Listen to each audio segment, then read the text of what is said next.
All right, and I think we're live. Only 20 minutes late. Welcome everybody. What's up? I'm going to bring somebody on, somebody that you're all very familiar with. He's probably the most prolific YouTube fragrance commenter ever. So he comments on everybody's videos, and you can pretty much thank him for this stream. So I'm going to bring on the Duck, and here we go. What's up, Duck? Hello. How you doing? You good? I'm all right. How are you? Yeah, I'm sound. How are you? I'm good. I actually just got home from work, and it's absolutely freezing here, like frigid. It's bone chilling. So there's nowhere else that I'd rather be than inside. That's right. I saw Christo's video the other day when he said it was -30. Yeah, it doesn't get quite that cold here, but I can't even imagine -30. -30 must be like it's lethal weather. That surely you can't be out in that for very long. Yeah, absolutely. You know what I mean? That's like Antarctic conditions. That. Yeah. But he's in one of the moved further. Cities. Yeah, I was going to say he's moved further inland, hasn't he? So he's not near any large bodies of water, and like obviously like there's like thermal inertia with water. So you're I'm using words I don't know what they mean there. It's yeah. I was pretty shocked when he said it was -30. I'm seeing a lot of familiar names in the chat, so welcome everybody. Hello everybody.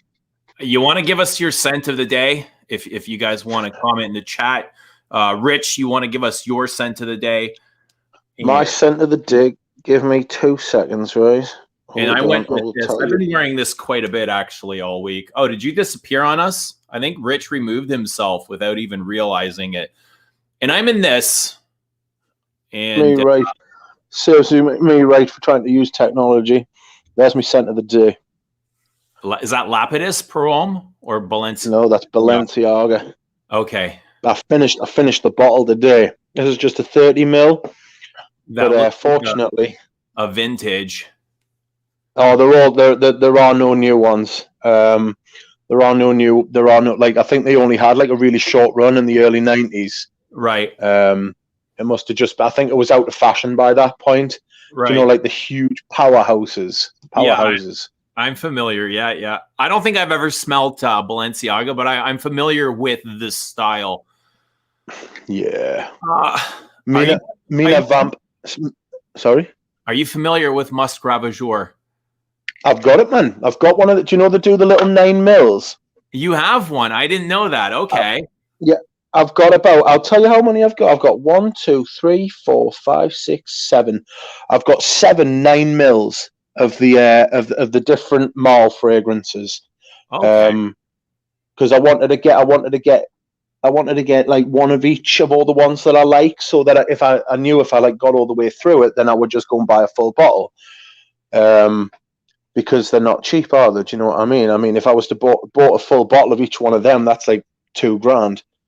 Right. And it's modern perfume. It's not really my style.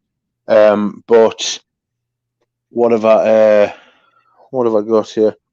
Where is Musk Ravageur? It's the only one I can't see. There it is. No, that's French Lover. I posted about Musk Ravageur on my Instagram the other day, and I want to talk about it. But first, I want to hear kind of your opinion about Musk Ravageur. What do you think about it? I'll tell you what, I'll put a spray on it, right? I'll tell you one thing about it, right? I really do not care for the opening. Okay. That's three sprays. So I mean, Jesus Christ. What do you get right in the opening? Right in the opening, I'll tell you what I get. Have you ever smelled Kiehl's Original Musk? Right, I have Kiehl's Original Musk. Yeah. I get that musk, right? I get that musk straight away, but I also get like, do you know the Dries Van Noten like vanilla-y, milky sort of thing? Yeah. I get a bit of that as well. I get like stale, not stale milk, but warm milk. It's very milky to me, but that doesn't come till the dry down. To me, the opening is very balsam. Like I get a lot of balsams, like fir balsam. All right. but I don't get the Christmas tree aspect. Like fir balsams are from trees, like pine trees or you know, some kind of balsam, but it doesn't ever smell Christmassy to me. But I was talking to somebody, you know, just the other day, and I asked them what they thought of Musk Ravageur, and they said it reminds them of Christmas. And I thought, okay, that's really interesting, because I get the balsam thing, and balsam is oftentimes like, you know, they do come, Christmas trees are very balsamy to me, you know, but he gets that Christmas tree aspect to it, and I don't. I guess also with the cinnamon and clove, it adds a little bit more Christmas vibes to it. Cinnamon and clove, they're all. I get that. I get like reminded of raisin by it. It doesn't smell of raisin, but I get like reminded of raisin by it. And it must be the spices that are reminding us of the raisin, like, because there's no earthly right it's got to smell like raisin. I don't think it must be like a memory. I don't know if it's ever smelled like raisins to me, but now that you say it, you know, I can see kind of what you mean. I do get a leathery aspect to it, though. Yeah, but I get like a wet leather, like an old wet leather that's like trying to like come away at the seams. Do you know what I mean? It's not. Yeah, it's definitely not like a brand new car leather interior like Tuscan leather. It's not a modern leather. Yeah. It's definitely ancient. It's definitely like, you know, like they've dug up like some body from like deepest like an old part of the world, and like the leather on the cadaver was still intact. Right. That's what it smells like. It smells like some kind of like ancient leather, and like they've lost the ability to actually reproduce it. It's I can't get past the milky bit. Do you like it? Do you like Musk Ravageur? Not for about 3 hours. I'm one of those.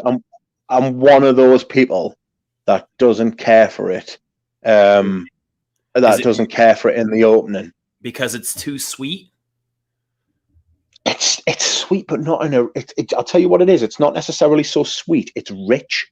Yeah, it's. Do you know what I mean? It's decadent. Yeah, it's very rich. It's like do you know them cakes that you can get from like bakers, and you take 1 or 2 bites of it, and you're like, oh Christ, I've had enough of that. And like it takes you like a day to eat it. Yeah. It's very it's rich. Like that.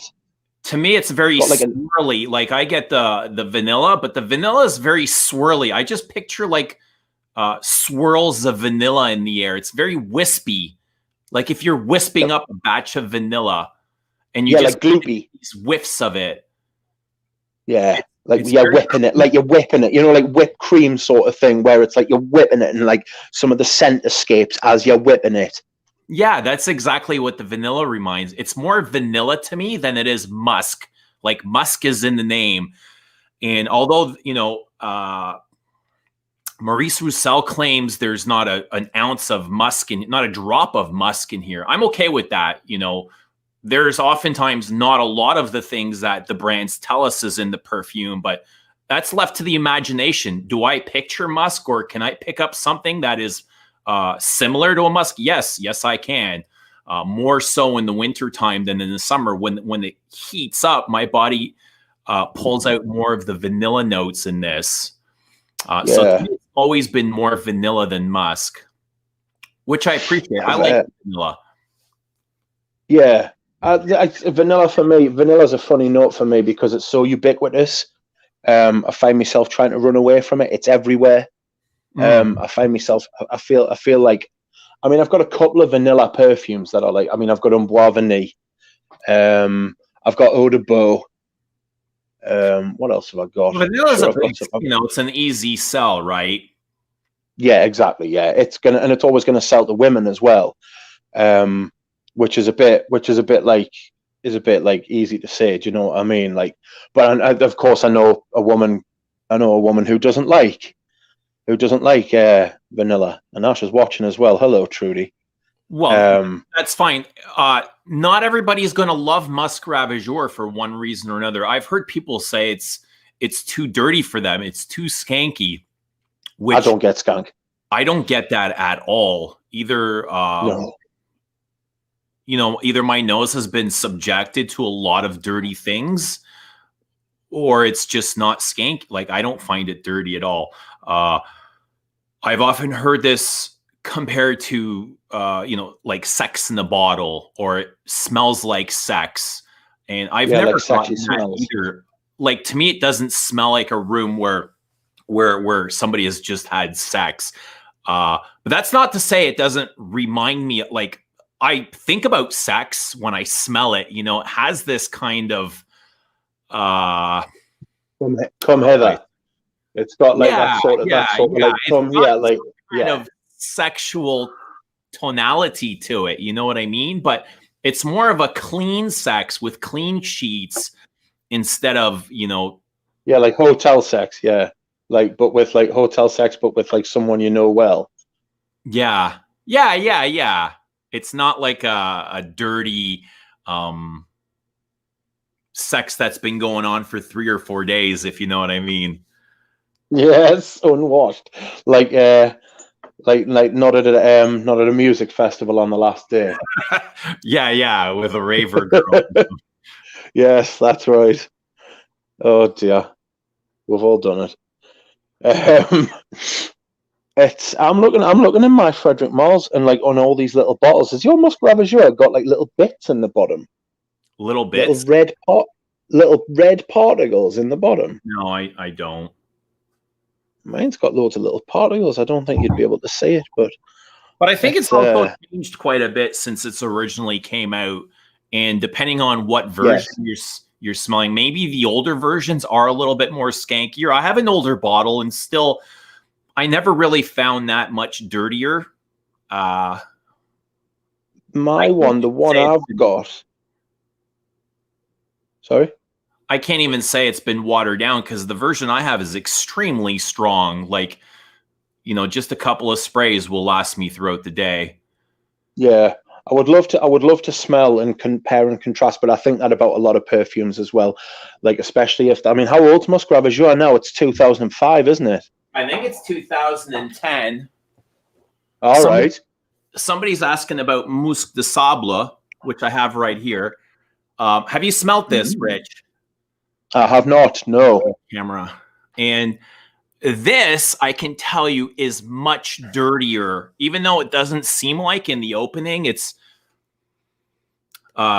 this is much dirtier. This smells like sweaty body, and this smells like a whore in church. It's got a lot of incense. That's the best place for them. This stuff in the dry down makes me blush. I have no problem wearing Musk Ravageur to work, but I wore Musc de Sable, and I was very cautious of my surroundings and who was around. Now, sorry. The opening is not bad to Musc de Sable. You don't get that dirtiness. It's more rubbery, almost rubbery like Musk Ravageur, and it's got like a rubber duck. Sorry, like a rubber duck. Yeah, like a rubber duck. Exactly. Yeah. It's got that rubberiness. It's got this gray color to it. I think there's ambergris in here. So it's got almost like this Play-Doh-y gray ambergris, gray skies, this gray orris root. And then it's just like musk and patchouli contrasting in the base. And it smells like, this smells like 3-day sex in a motel room and then going to church with bathing. You know, it really has this pop. It pops on the skin. This is very dirty. I'll tell you what the dirtiest one I've smelled, but it wasn't particularly dirty per se. Musk's Kublai Khan. Okay, I have that as well. You've had that. Do you know what that smells like to me? What? Right? It's the sample I got of it, right, smells literally like the Body Shop's white musk, and like you're wearing that while you're on the bog taking a massive shite. That is what it smells like. It just smells like Body Shop's white musk and shit. I have Kublai Khan. I never got shit from it, but it is musky To me, Yeah, it's more of a furry musk, like an animal, like the underbelly of an animal, like the, you know, yeah, let's say a cat or a dog, or I don't know, a yeah, little bit dirtier than that. like animals that don't like getting washed. Yeah, like a cat. Right. Yeah, yeah, yeah. Oh, it was rotten when I first Yeah. smelled it. I thought it wasn't. When I first smelled it the first time, it was so juxtaposed. Like the shit and the white musk was so juxtaposed. I thought that's been blended badly. In Musk, like on? Yeah, I thought it had been blended terribly. I was convinced that he'd dropped a bollock. I thought my hero had feet of clay. You know, Christopher Sheldrake.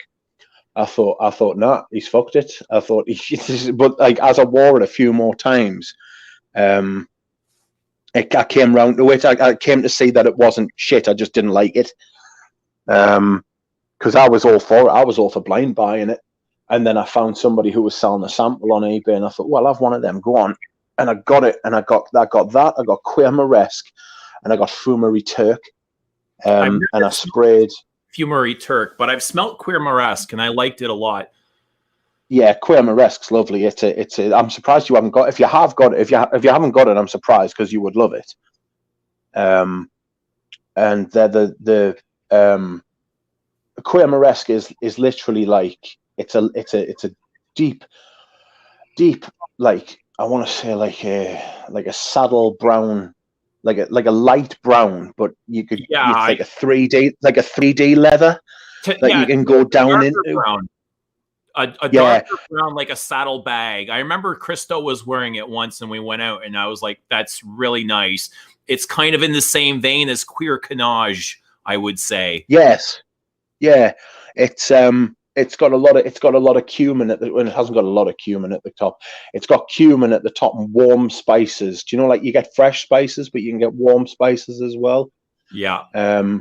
These were warm spices. These were like was like walking past like a tandoori or something like that. Yeah. It's got similar, that, and then it's similar to Rien in a way. Have you smelt Rien? Yeah, I had a sample. In fact, I've just bought a 5 ml decant off. Oh, that's fantastic! I've just got a notification saying that I've been outbid for a perfume I didn't want.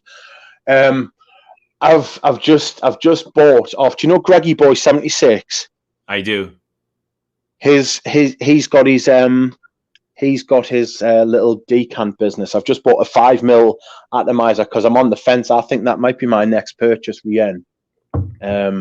I'm just waiting for a place to find it, and I thought I'll test it out properly. I'll get like a decent sized decant.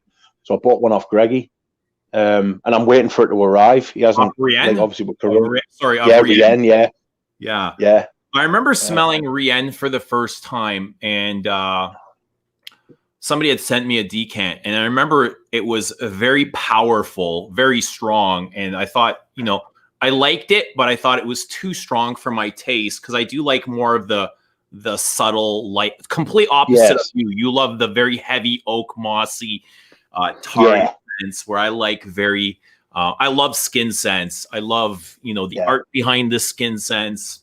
I like things as like I wear Musk Ravageur often, so I like heavier things as well, but.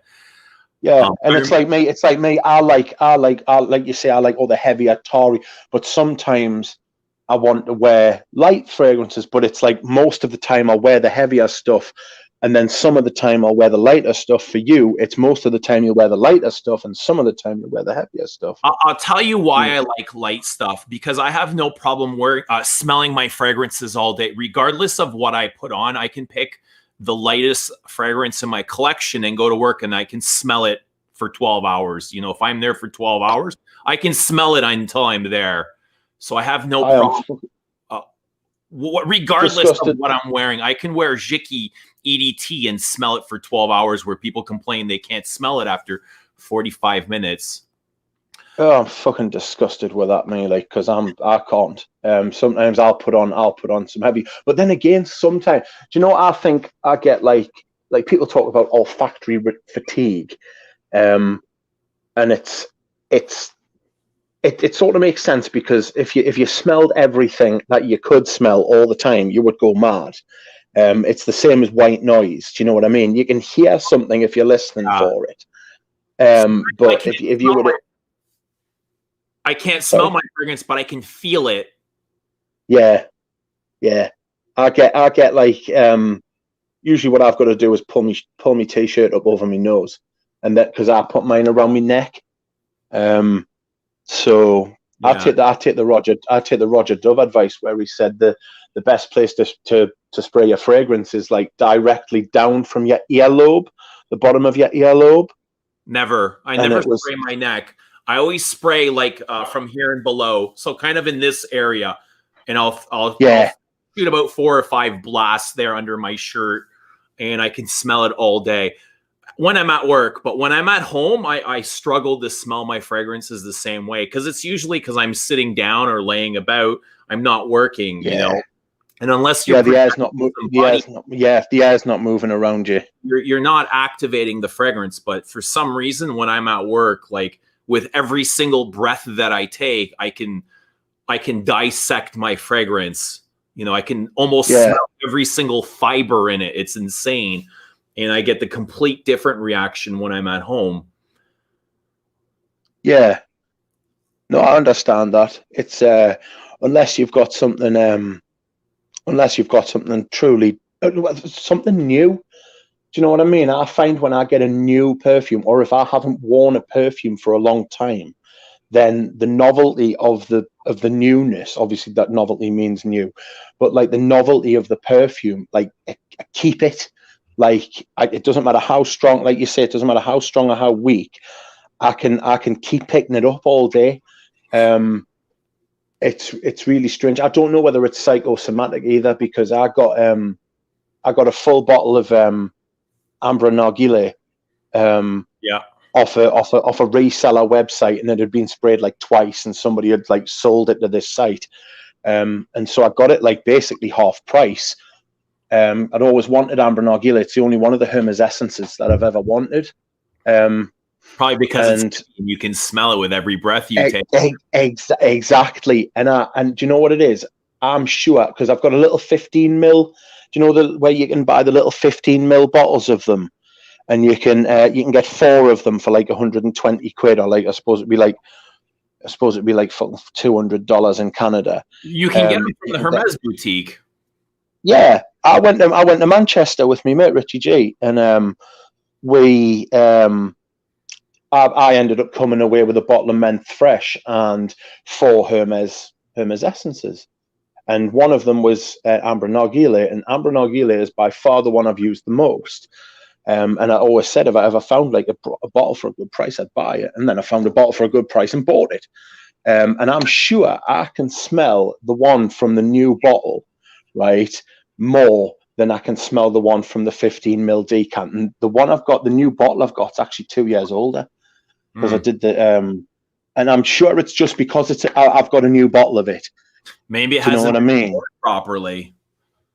Yeah, well, I mean, that's right. Maybe it hasn't, like, maybe it's just newer, or maybe it's in between reformulations. Do you know what I mean? Maybe there was a reformulation in those 2 years. Or my thinking is I can pick this up more, because in my head I'm thinking that's a bigger bottle. Bigger bottle means stronger smell. Do you know what I mean? I buy into the whole reformulation thing. I've never struggled, you know. I'm jealous, because that's my entire shtick. I need way more proof than just a cheap batch code or packaging, or you know, or somebody saying, "Oh, I bought this new bottle and it doesn't smell the same." You know, you can buy 2 bottles on the same day off the same shelf, and they probably won't smell the same, right? Yeah, we know that from experience. What my thing's more that I like. I mean, you know, because the amount of times I talk to you and I tell you about how I've just bought like a 40-year-old fragrance. Or recently I just bought Loewe Para Hombre, which is the Para Hombre on it indicates the fact that it's a bottle from the 70s, because in the early 1980s they changed it to Pour Homme. And mine's got Para Hombre written on it. And I'm sure there's a difference between Loewe Para Hombre and Loewe Pour Homme, but I'm talking the difference between 40 years, not necessarily the difference between like 1 year and 2 years. Do you know what I mean? I buy almost exclusively vintage fragrances now. I say that in my last purchase was Sultan Vetiver by Nishani, which is beautiful. Let me ask you, how many perfumes have you purchased this year so far? Oh fuck me! You knew this would embarrass us. It's got to be at least 25. It's absolutely scandalous, really. I don't want to go. Well, it is. It's at least 20. So, go on then. I've only purchased 4. I think this time last year, I was probably in the high 20s as well. Looking back, I keep a history and a record. It was probably in the 20s at about the same time last year. This year, I'm just at the 4. But there's a lot of people in the comments saying we need to try Francesca Bianchi. Are you familiar with her work? I have smelled some Francesca Bianchi, and she's properly got the horn. Her it's like she's like everything she does is like based around sex. All her perfumes are based around sex. Okay, great. I love it's all well and good. It's all well and good. She's got a nice arse. It's all spot on. Do you know what I mean? I've tried a couple of her things, and I wasn't a massive fan, if I'm honest. And I don't know if that's because it's newer perfumes, and I don't know if it's because it's newer perfumes with newer ingredients, and I'm turned off by that because I'm more into me older, and it's not and it's simply a case of like a styles clash. Do you know what I mean? They seem pretty well made. What I would say to the people, I'll tell you what I would say to the people who are suggesting Francesca Bianchi, right?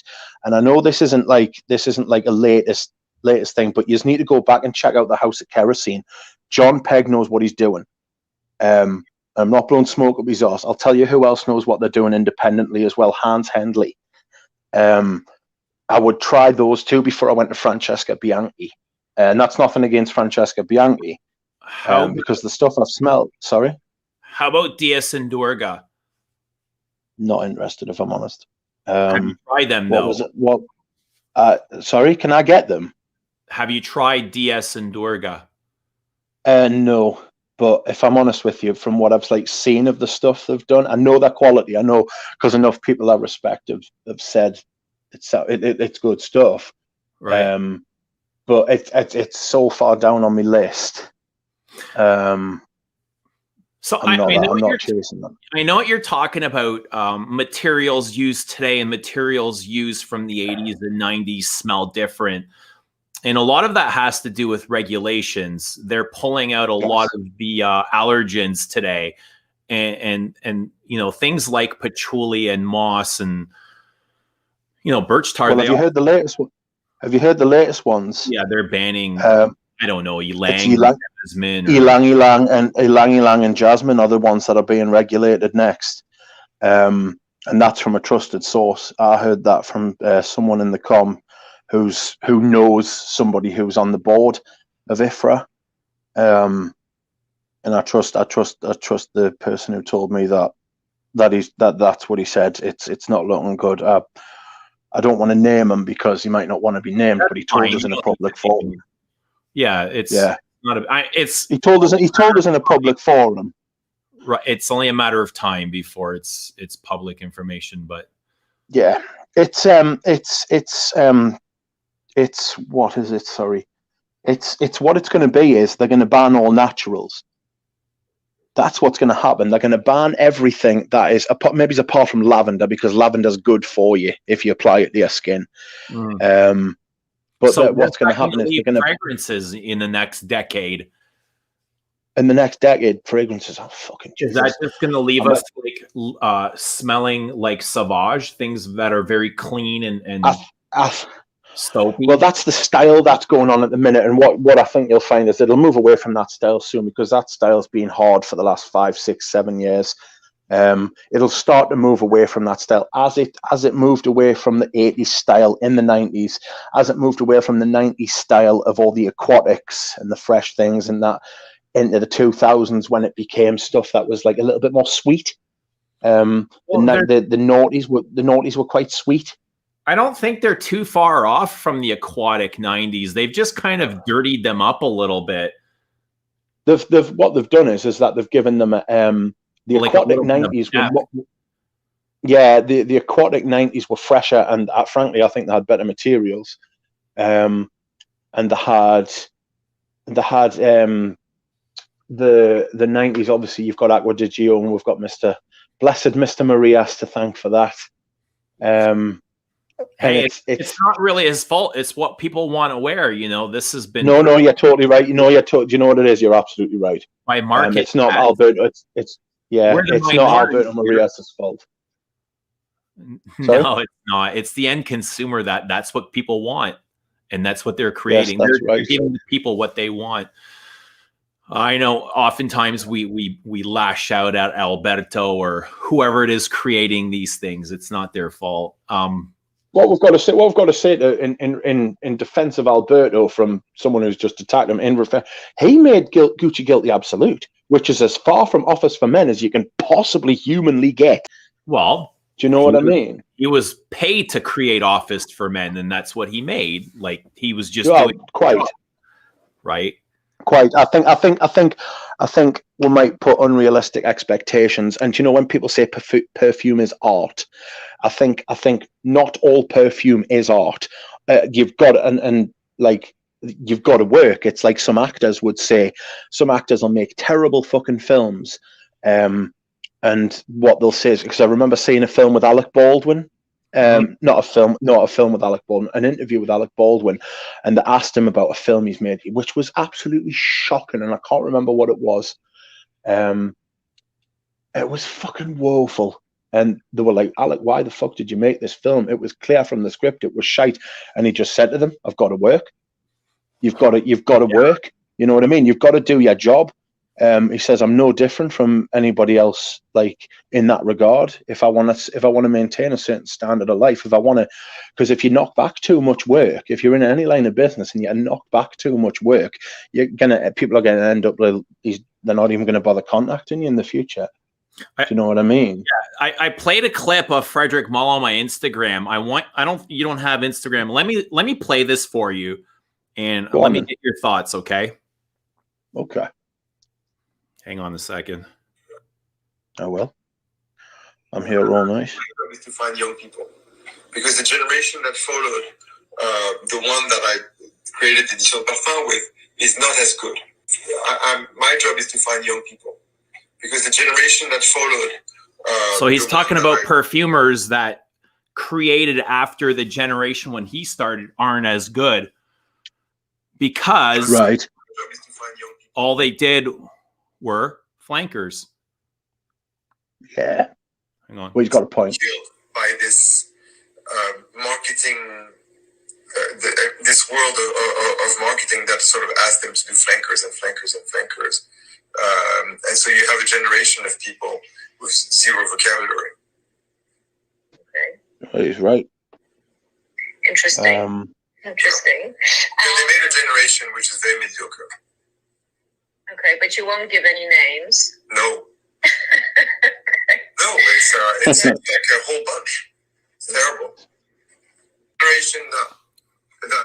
So he's just saying perfumers kind of lost their skill or weren't able to hone their craft because of what marketing wanted them to create. And you can definitely see that when you walk through the duty free or the department store. Everything is very smell alike, right? The duty free has a very, when you walk in, you almost know what you're going to expect, what it's going to smell like. Just the air in the department store. Everything is very fresh and boring and smells like a synthetic, almost like a detergent or a glass. Do you think that like in department stores they pump oxygen in like they do in casinos? No, so I don't. You feel better and you're happy. There's just so much fragrance in the air. They don't need to. It circulates on its own. Yeah. It's like, I'll tell you what it's like. It's a bit like food. It's like food in the fact that, you know, like you walk into like a garage now, or you walk into a shop now, and they've got sweets next to the counter. Oh, I'll just pick up a bag of sweets. I'll pick up, and I mean, sweets taste like shit now as well, by the way. Well, it's like those sweets. It's the same corporation. You know who's making those sweets are the same corporation. Yes, like Procter and Gamble. Yeah, no, you're totally right. It's there's a lack of plurality. There's a lack of plurality in produce these days, in production. It's the same 6 companies that run everything, and it's too easy for those 6 companies. And it doesn't need to be like I mean, they are a cartel, but it doesn't need to be. It doesn't need to be explicit. It can be implicit between the 6 of them. If you do this, we'll do the same. If you do this, we'll do the same. If it like, and each one will just follow each other's lead. There's no plurality in the companies, and the companies don't they have divisions that specialize in things, but there aren't actual companies that specialize in things. In the 90s, you had people like Sedex and Sanofi, and you had oh fuck me, like Forensi SPA. If you give us 2 seconds, I'll tell you what they're called. Bethco. Yeah, it was SPA, Forensi, an Italian place that made perfumes, and these places would make these places would be concentrated fully. The entire name of their game was to make perfume. And now you don't have that. You have labs. You have part of a business which has to be integrated.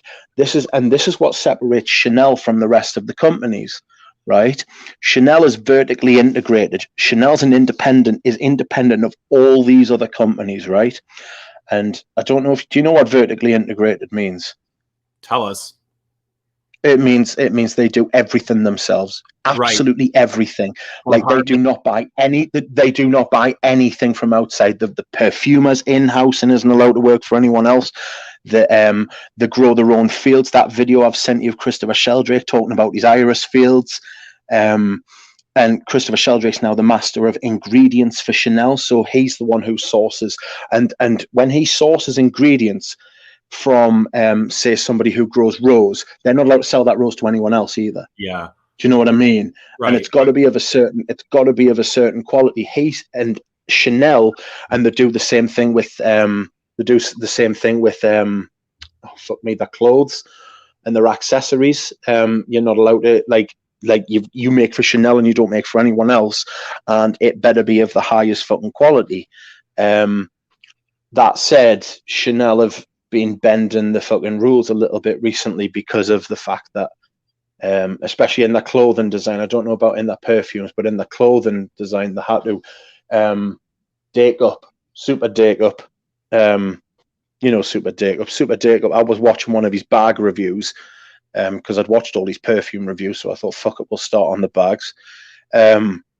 He was saying what they're doing, what Chanel have been doing is they've been making these bags in China, right, and then they've shipped them over to fucking France to get like the last couple of last couple of things put on so they can say they were made in France. Right. And he said that they've been bending the rules in that way. So I mean, even Chanel are fucking. It's all about money, and it's a shame. A lot of their components are made in China. You know, that's exactly. Yeah, it's just cheaper. Right. It's just cheaper. But I mean, even China now, even China, the way their economy's set up, what China are doing is they're getting everything that they want made for themselves. They're getting made in Africa. Yeah. Because it's cheaper to do in Africa. So it's just fucking bonkers, man. Everything seems to get worse, but at the same time, I mean, is everything getting worse? Particularly, I mean, I find myself trying to question my own opinions. Well, it's different. I'm not sure. You know, like we were saying earlier, it's different. Like you can smell before the fibers in the patchouli. You know, it's almost like the patchouli from the 90s and the patchouli from today that they're using. It's like looking at two bodybuilders, and you know they're pretty much the same size, but in one bodybuilder, one's full of water.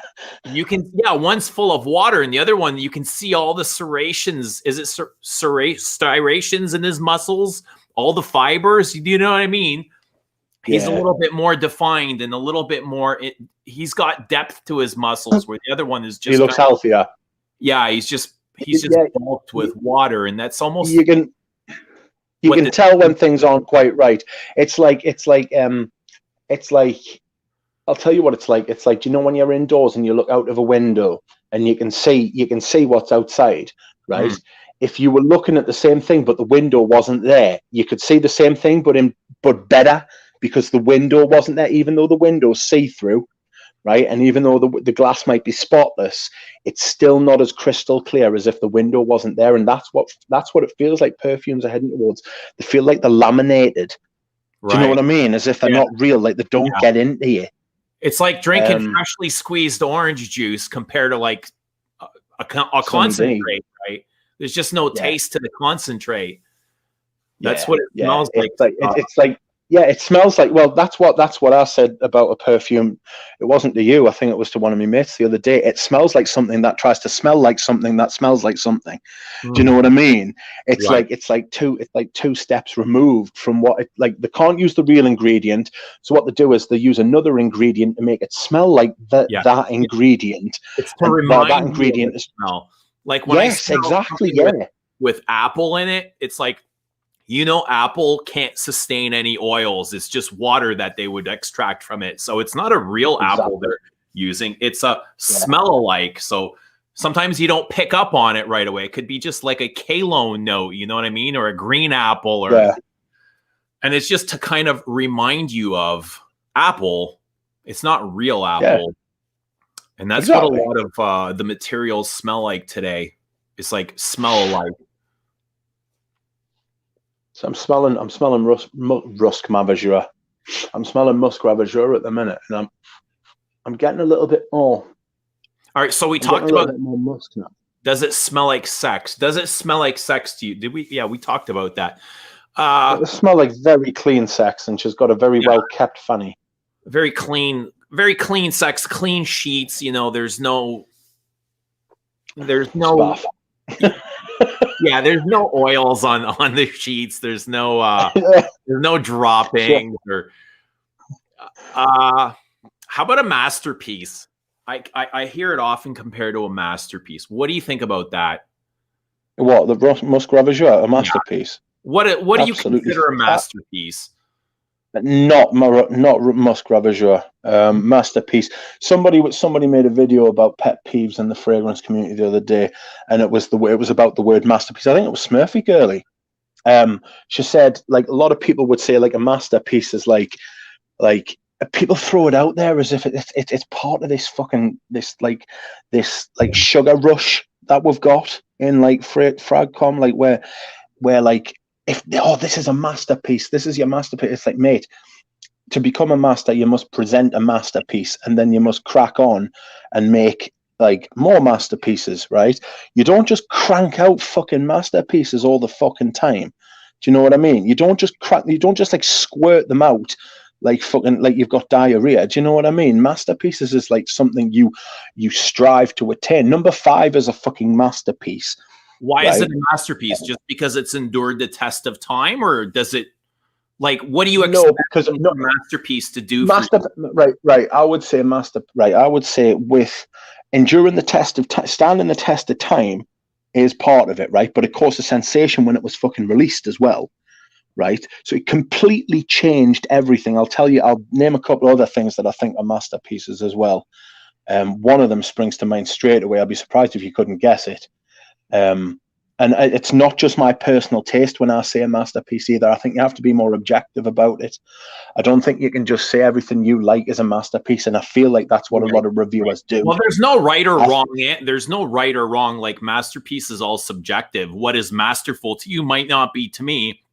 It's just a matter Yeah, of I understand that, but I would say completely the opposite. I would say, well, I'll tell you one, right? And you might disagree because I don't know if you like it as much as I do, right? But KOUROS, I would say KOUROS was a masterpiece, right? Pierre Bourdon's masterpiece. Okay. Well, his first masterpiece was KOUROS. And what you've got to look at as well, right, is you've got to look at what it did to fragrances, right? It's the same with number 5, right? And it's the same with which is the two Guerlains that were released at the beginning of the last century. Was it Shalimar? Shalimar's a masterpiece. Or Blue, Mitsuko, Shalimar, Jiki. Yeah. Right. So I wouldn't say all four. I wouldn't say all 4 of them were masterpieces, but I would definitely say, Shalimar, because it introduced vanilla. Which one of those wouldn't you consider a masterpiece? Just for argument. Le Bleu. What? Le Bleu Le Bleu. I wouldn't consider Le Bleu a masterpiece. Okay. And I wouldn't consider oh my fucking god, a Jiki. Yeah. Okay. I think Shalimar and Mitsuko are masterpieces by the same perfumer. And I don't think they're out there. Respect the shit. Back of Bottle Boss is right. Pierre Bourdon is probably the best perfumer in the world. Him and Christopher Sheldrake. The thing with Christopher Sheldrake is, right, as much as I love him, I can't say necessarily he's produced like a masterpiece. Who? Sheldrake? Christopher Sheldrake, yeah. As you know how much I love Christopher Sheldrake, because we sit there and every time you say somebody's the best perfumer in the world, I say no, it's Christopher Sheldrake, right? But Christopher Sheldrake's my favorite. I don't necessarily think that he's the best, right? I think the best. Sorry, that's totally fine because I love Musk Ravageur and it's one of my favorite perfumes, but I struggle to call it a masterpiece as well. And that's okay, right? Not everything that you love needs to be a masterpiece. So that's what I was saying. That's what I was trying to say to you. I think when you're talking about masterpieces, right? I think we have to try and be objective rather than subjective. Right. I would say consistent subjectivity, right? Yeah. But my question is what do you expect? What do you expect for a masterpiece to be? Like, what kind of effect do you expect to have on you? That's what I want to know. I would say, you were right about number 5. It needs to stand the test of time. It needs to be, there's a saying in this, you probably have it over there as well, that form is temporary and class is permanent. It has to have class. It has to be so good that it cannot be denied. Does KOUROS have class? No, I would say that it's so good that it can't be denied. Okay. Right? It splits opinion, right? That's a good thing too, though, because it brings up conversation and precisely. But the thing is, KOUROS 40 years this year. KOUROS. Not everybody loves KOUROS. KOUROS, I think, is pretty split. I would say KOUROS is split almost. I would say it's split about 60-40. KOUROS 40 against fragrance. It's not something that I want to wear every day. Yeah. Do you know what I like about it? And do you know what? This is one of Pierre Bourdon's signatures, and you can tell this is how we did Aventus, right?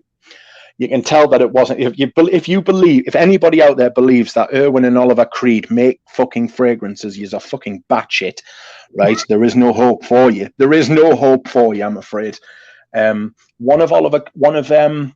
One of Pierre Bourdon's calling cards, and he's done this a few times with fragrances, is juxtaposition, right?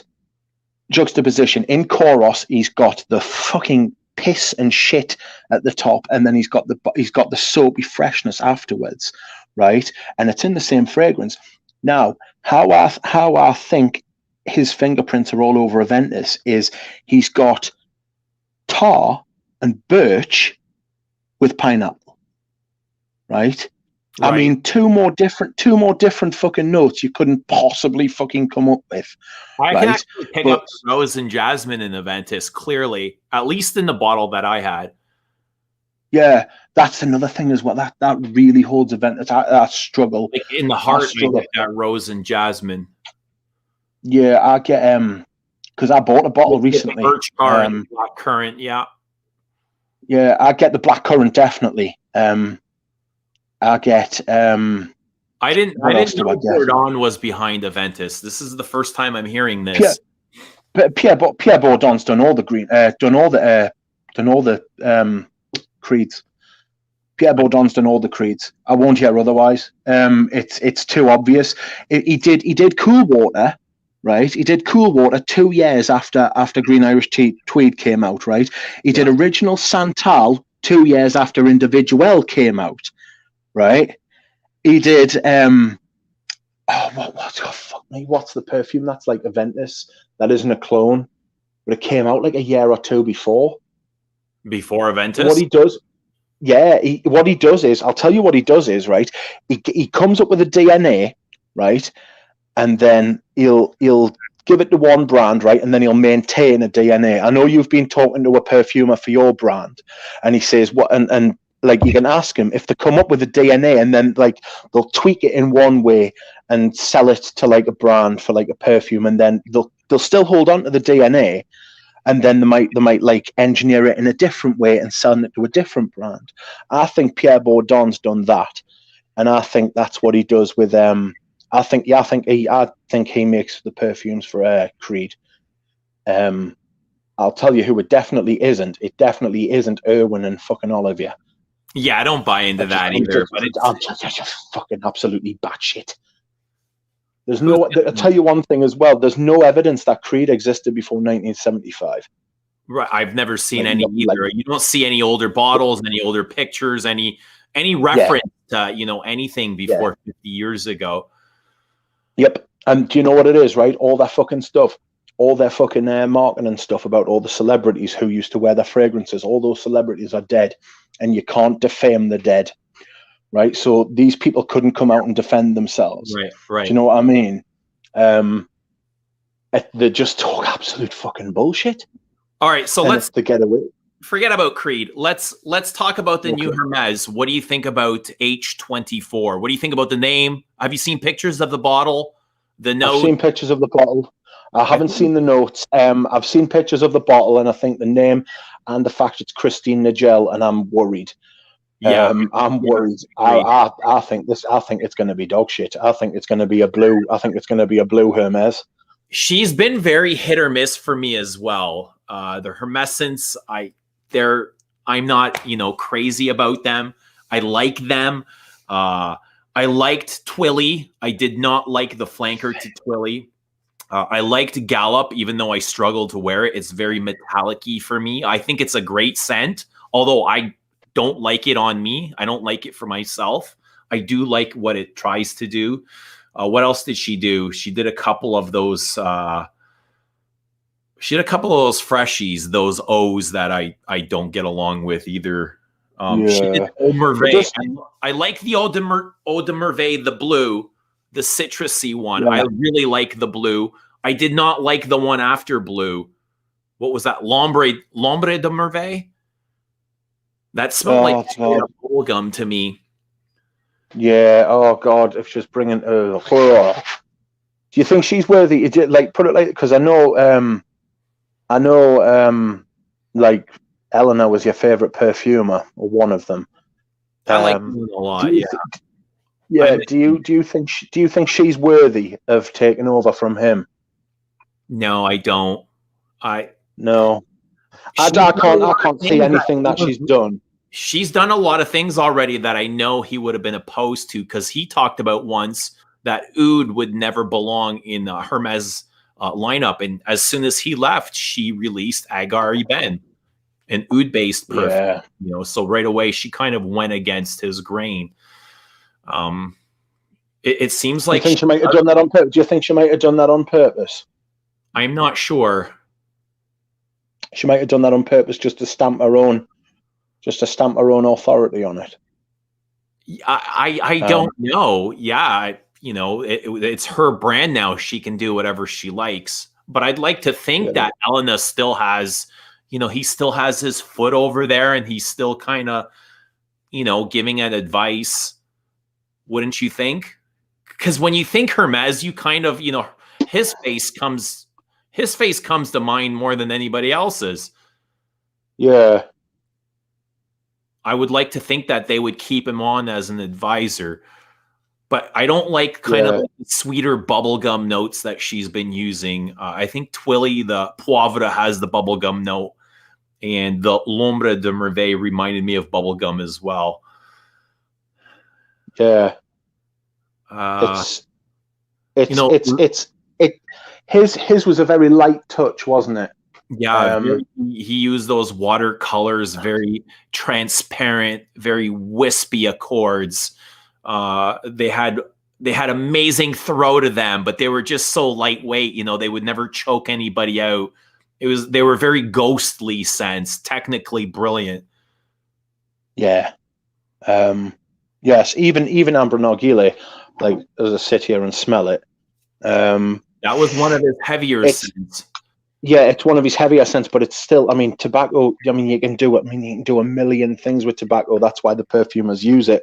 And this isn't heavy, thick.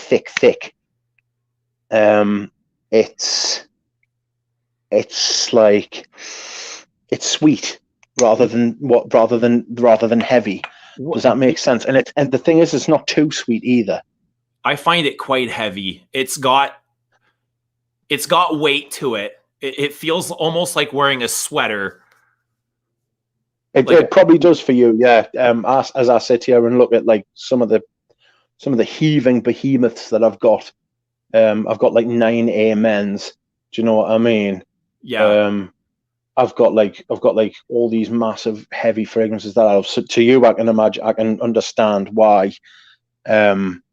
I can understand why you thought it was like a bit heavy. I know, like Time to Musk Up, these just said Amber Nargile is heavy and transparent at the same time. I sort of get what he's saying there. Yeah. The fucking it is both heavy and transparent.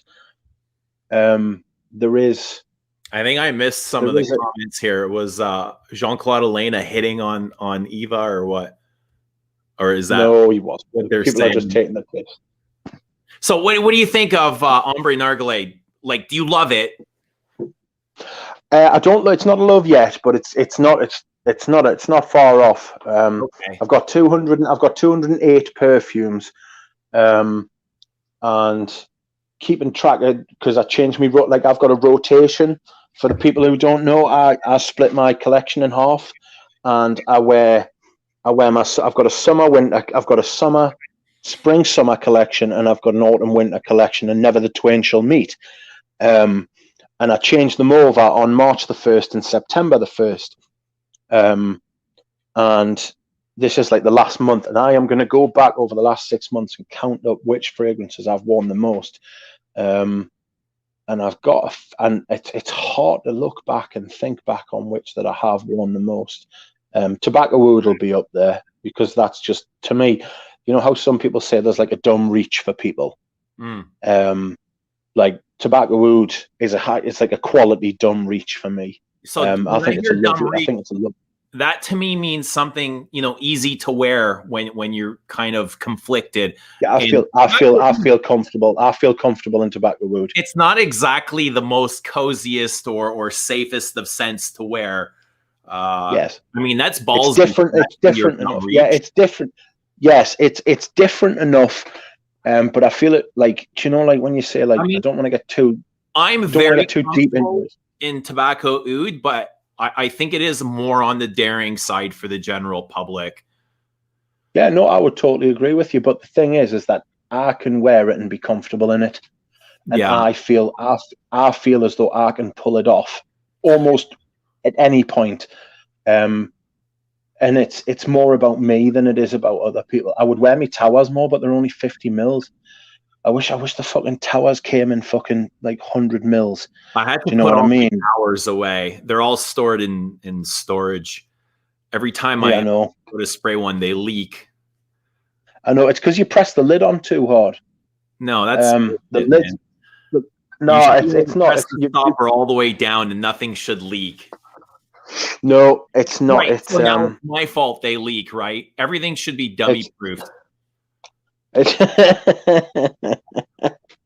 It's not. You've just got to put. Oh shit! I've just got something on my nose. Fuck. Hold on. Sniffed that too hard. Oh, I didn't say mine's leaking. Now you've said that. No, it's not. It's me being an idiot.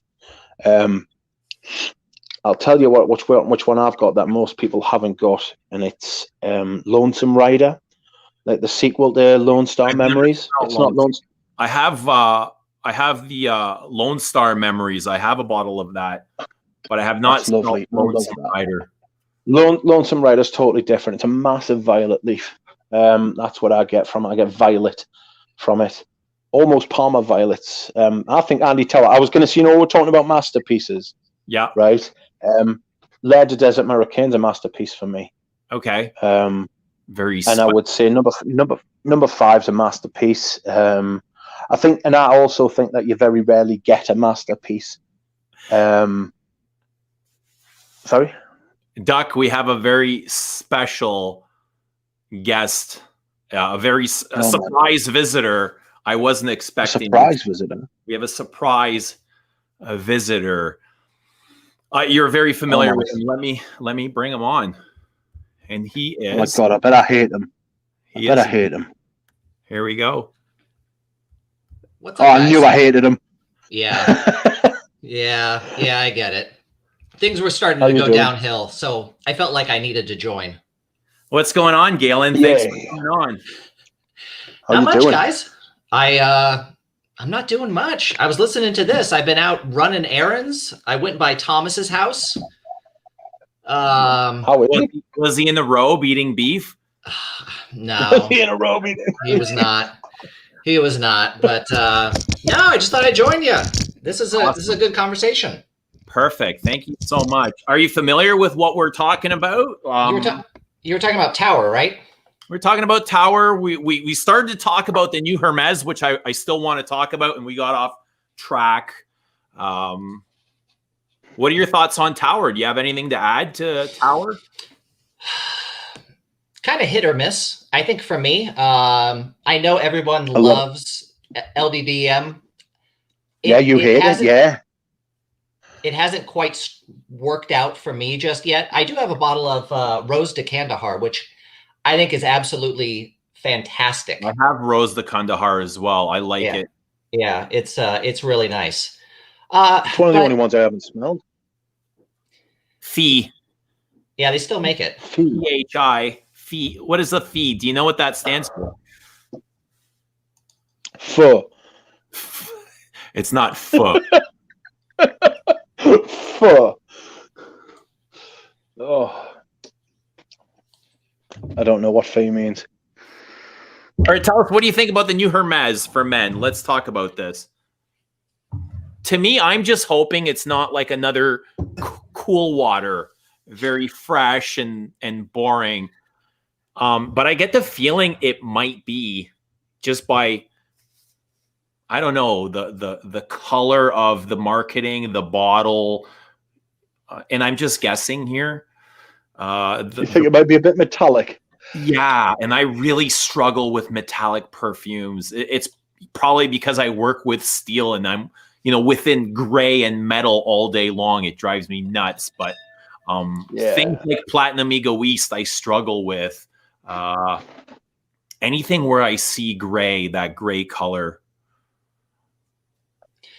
Well, I'm actually looking forward to it. I know this is like the first flagship of theirs in like 15 years. So I have high hopes. Hermes always seems like the kind of brand that they're timeless. They don't really kind of go in for the trends. So I hope that that's the case with this. I haven't really been a huge fan of a lot of the stuff they have done.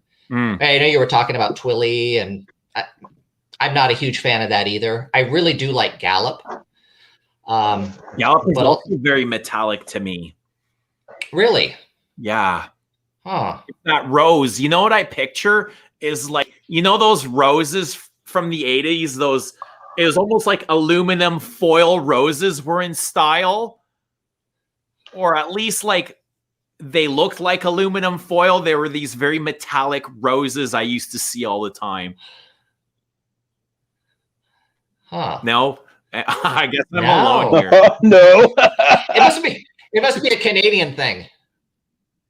So I That's just right. picture, like aluminum foil roses. Well, Like that's the only color I see when I wear Gallo. Maybe it's an association with the bottle. The bottle is very silvery. yeah.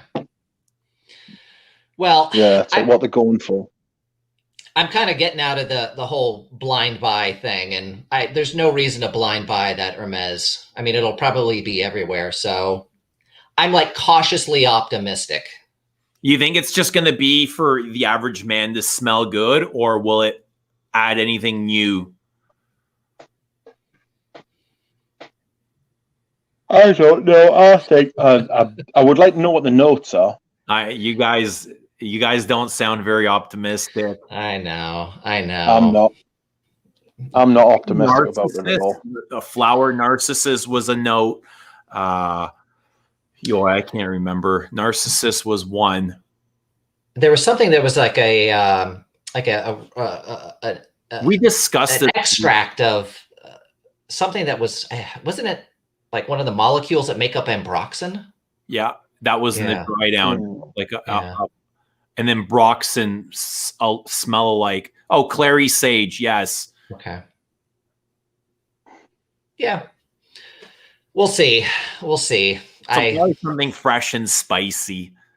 But they already got that with Voyage, right? That's fresh and spicy. Rosewood, yes, that's what Rosewood comes to mind. Okay. Yeah. Sounds like the dozing off on us. I'm not dozing off. Somebody's just texted us. That's all. Man, it's tough being popular. I wouldn't know.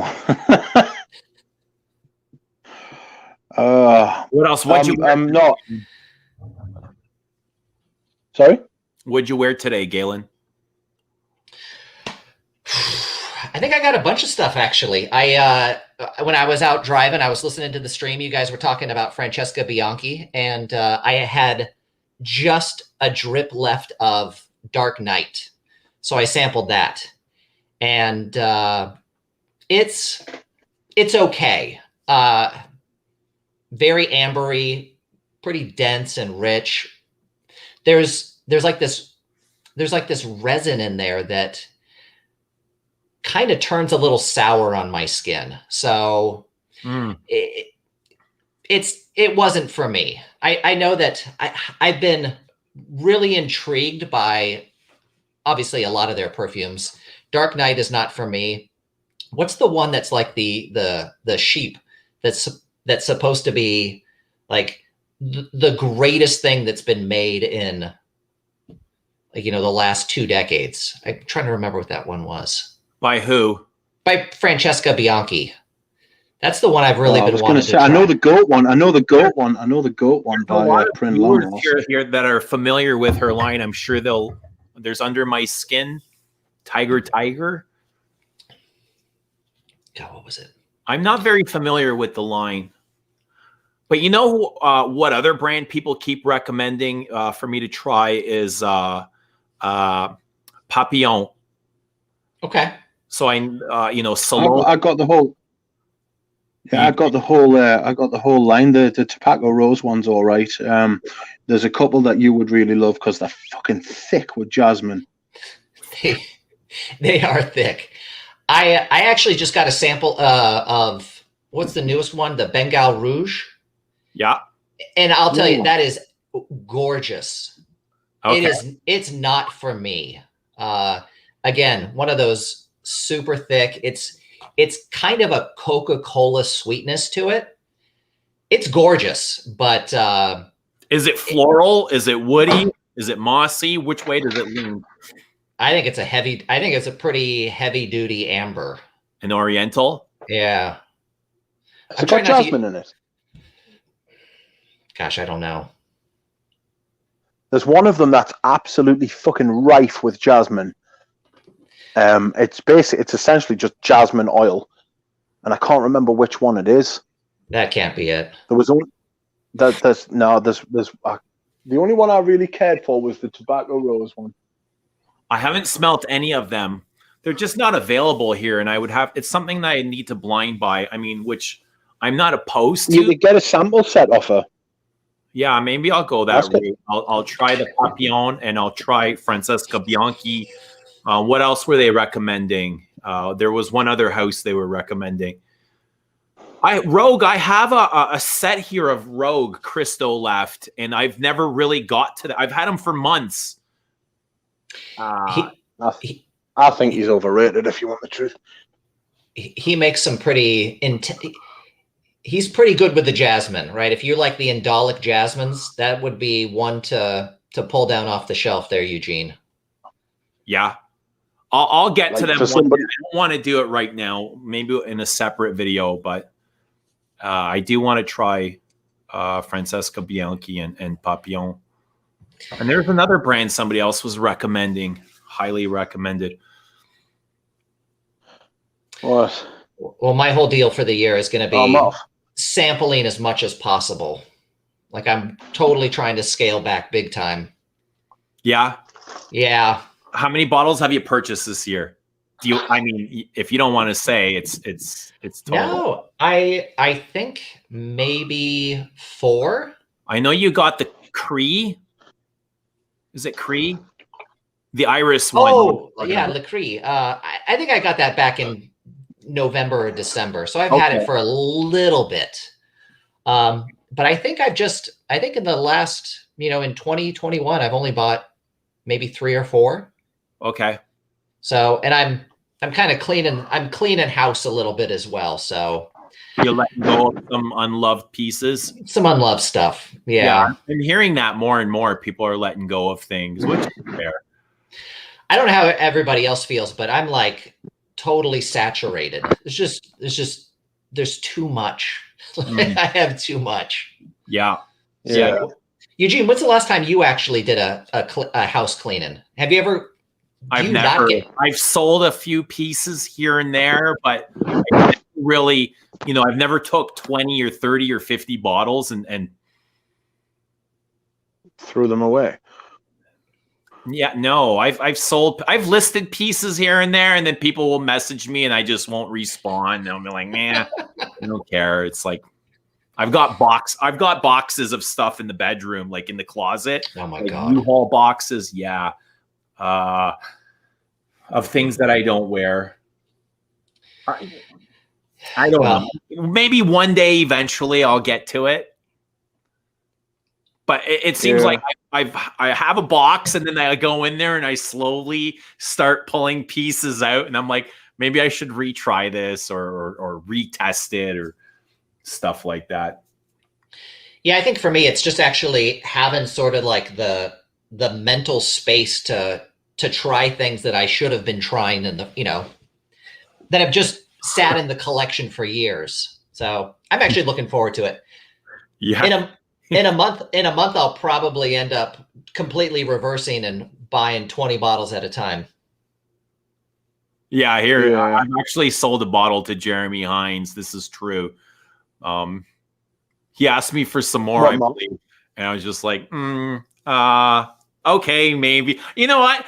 It drives me nuts just to go to the post office and get a box and the label. And I'm not set up for that stuff. A lot of people just kind of print off a label at home. I don't have that, That's too complicated for me. So I literally have to write out the label, get a box, find a roll of tape, find stuffing. And it's just so time consuming. That's a pain in the ass. I just gave loads of my perfumes to me mate. Loads of the ones that loads of designer ones, like the one. Yeah. And loads of crap that I didn't wear. I've had people come here and family, and they're like, oh, I really like this. I'm like, here, take it. Like, go. Deck it and go, Yeah. Yeah. Maria was here 2 weeks ago, maybe. And I had, on her way out, there's my bottle of Diaghilev was on the counter. And she had picked it up and given it a whirl. I'm like, she's not going to like it because it has a lot of jasmine. And she was like, she almost fell over after she smelt it. She was like, oh my God, like, what is this? And I was like, oh, it's you don't like, how am I going to explain to her what Diaghilev is? She's like, where can I get this? I want one. And I was like, oh boy. Whoops. what do I say? It's like, you got it for free. That's the answer. Yeah, I didn't want to tell her it was $1,000 bottle of perfume. I was like, you know what? They're really hard to find. If you want one, like, let me know and I'll see if I can find one. And they're not available here retail. You really got to dig. So she went home, and like later that night, she texted me and she's like, you know, every time you ask me to get something for you, I do it right away. And when I ask you, you know, you don't really respond. So I was like, okay. So I sent her the link of where, you know, she can get one. And she was like, holy shit, you paid that much? And then we the end of the conversation, right? Fucking, it's how big's the bottle? It's like, about what size is the bottle? 1,000 something. No, but how big's the bottle? How much juice do you get? 100 mil. Yeah, this is not a 50. Jesus. Yeah, I think I saw. I mean, we all value money differently. There's things I see people say, "Oh, I can't afford that," and then you kind of look in their house and you're like, "Well, you know, if you have money for that, you just kind of decide what you're going to spend your money on. You know, don't say you don't have money for that. We all have, you know, if you have a job, you got money, you just decide not to spend it on perfume, and we all choose what we value differently, right?" Indeed. At this moment in time, there's nothing else that would give us as much joy as buying perfume. If there was, then I wouldn't be. More joy? Is it the buying or is it the wearing? It's a funny setup for me because I have built into my collecting like an added sense of urgency.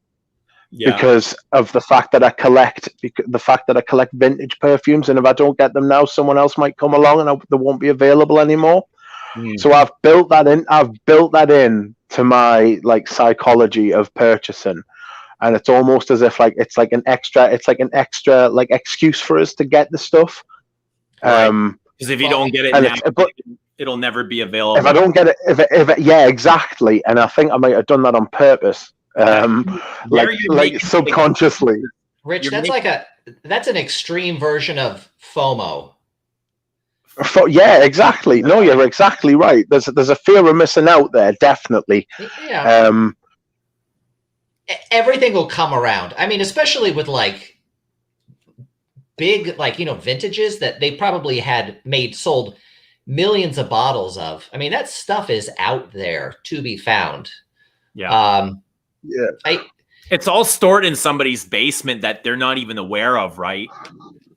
Yeah, I know that people probably aren't super excited about it, but like I just got an 8-ounce bottle of Kalesh EDT for $50, right, dude? It was sealed for how much? $50. Wow. So it's fucking cheap as chips. If Kalesh came out today, it'd be in a $350 niche bottle, right? It probably would be. Yeah. See, vintage. I just think vintages are they are the shit. Do you know what I mean? They're just brilliant. It's just. I'm into older stuff anyway.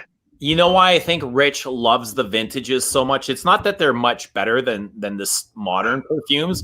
I think because they were so loud and bold, he can actually smell them, and he struggles smelling modern perfumes because they don't have that depth or that tonality. Like, listen to the things that he wears: KOUROS, Balenciaga. Like he talks about it on the daily constantly. They're all mother perfumes, like these massive perfumes. The thing is, as well, though, I do like some lighter stuff. It's just not very much of it. I like Cologne Imperial by GALEN, which lasts all of about 20 minutes. Yeah, it's not really. I really like freshener up after your shower and shave until you decide what fragrance you're going to wear. That's exactly how long it lasts, right? Yeah, throughout the day. Yeah, it's a stiffener. It's something that like it just perks you up and gets you ready to go. But I like it. So, but it has its place. For me, I want something that's like maybe it's just part of my personality because I'm a big man as well. Do you know what I mean? Maybe it just goes with like the image of myself to be like a big unit. Yeah. You know, it's surprising for such a vintage lover that you don't like florals. That floors me. Oh, it's a funny thing to remind us of. I think the reminders of like funeral homes and stuff like that. I think you're passing out like on top of your microphone. I'm passing out on top of the microphone. Is that better? Yeah, that's better. But you know, I don't like fracas. I really struggle with fracas, and it's because it makes my stomach sick.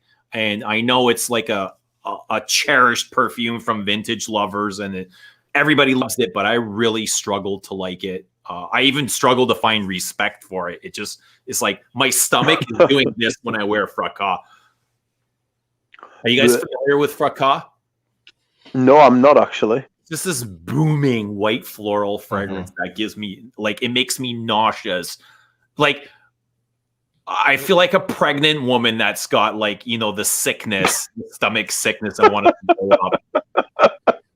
You feel like a small child kicking you in the belly. Yeah. I got that pregnancy sickness. I don't know. I feel like I know Rich said that, you know, wearing the big stuff is, he mentioned the word unit, and I couldn't help but laugh. But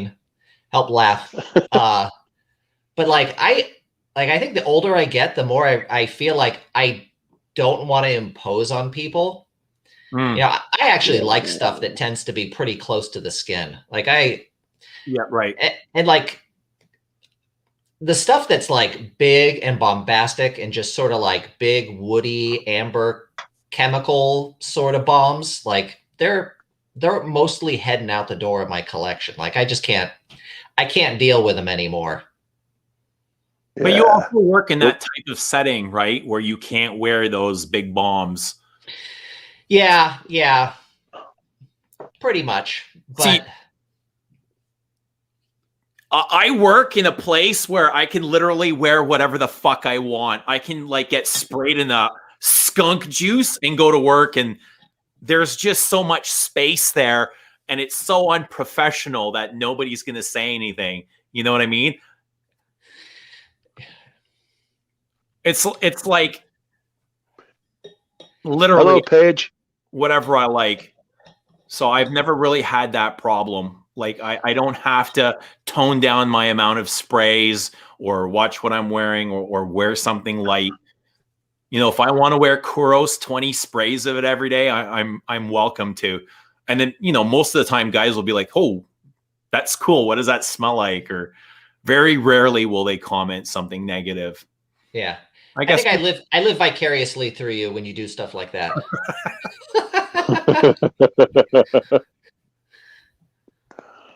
Oh. Yeah. So what else? Where's your boy Thomas? I don't know. He was out house shopping today. Okay. Yeah. Oh God, that's right. Aye. Yeah. So, you know, life is going on for him. Needs more room for powerhouses.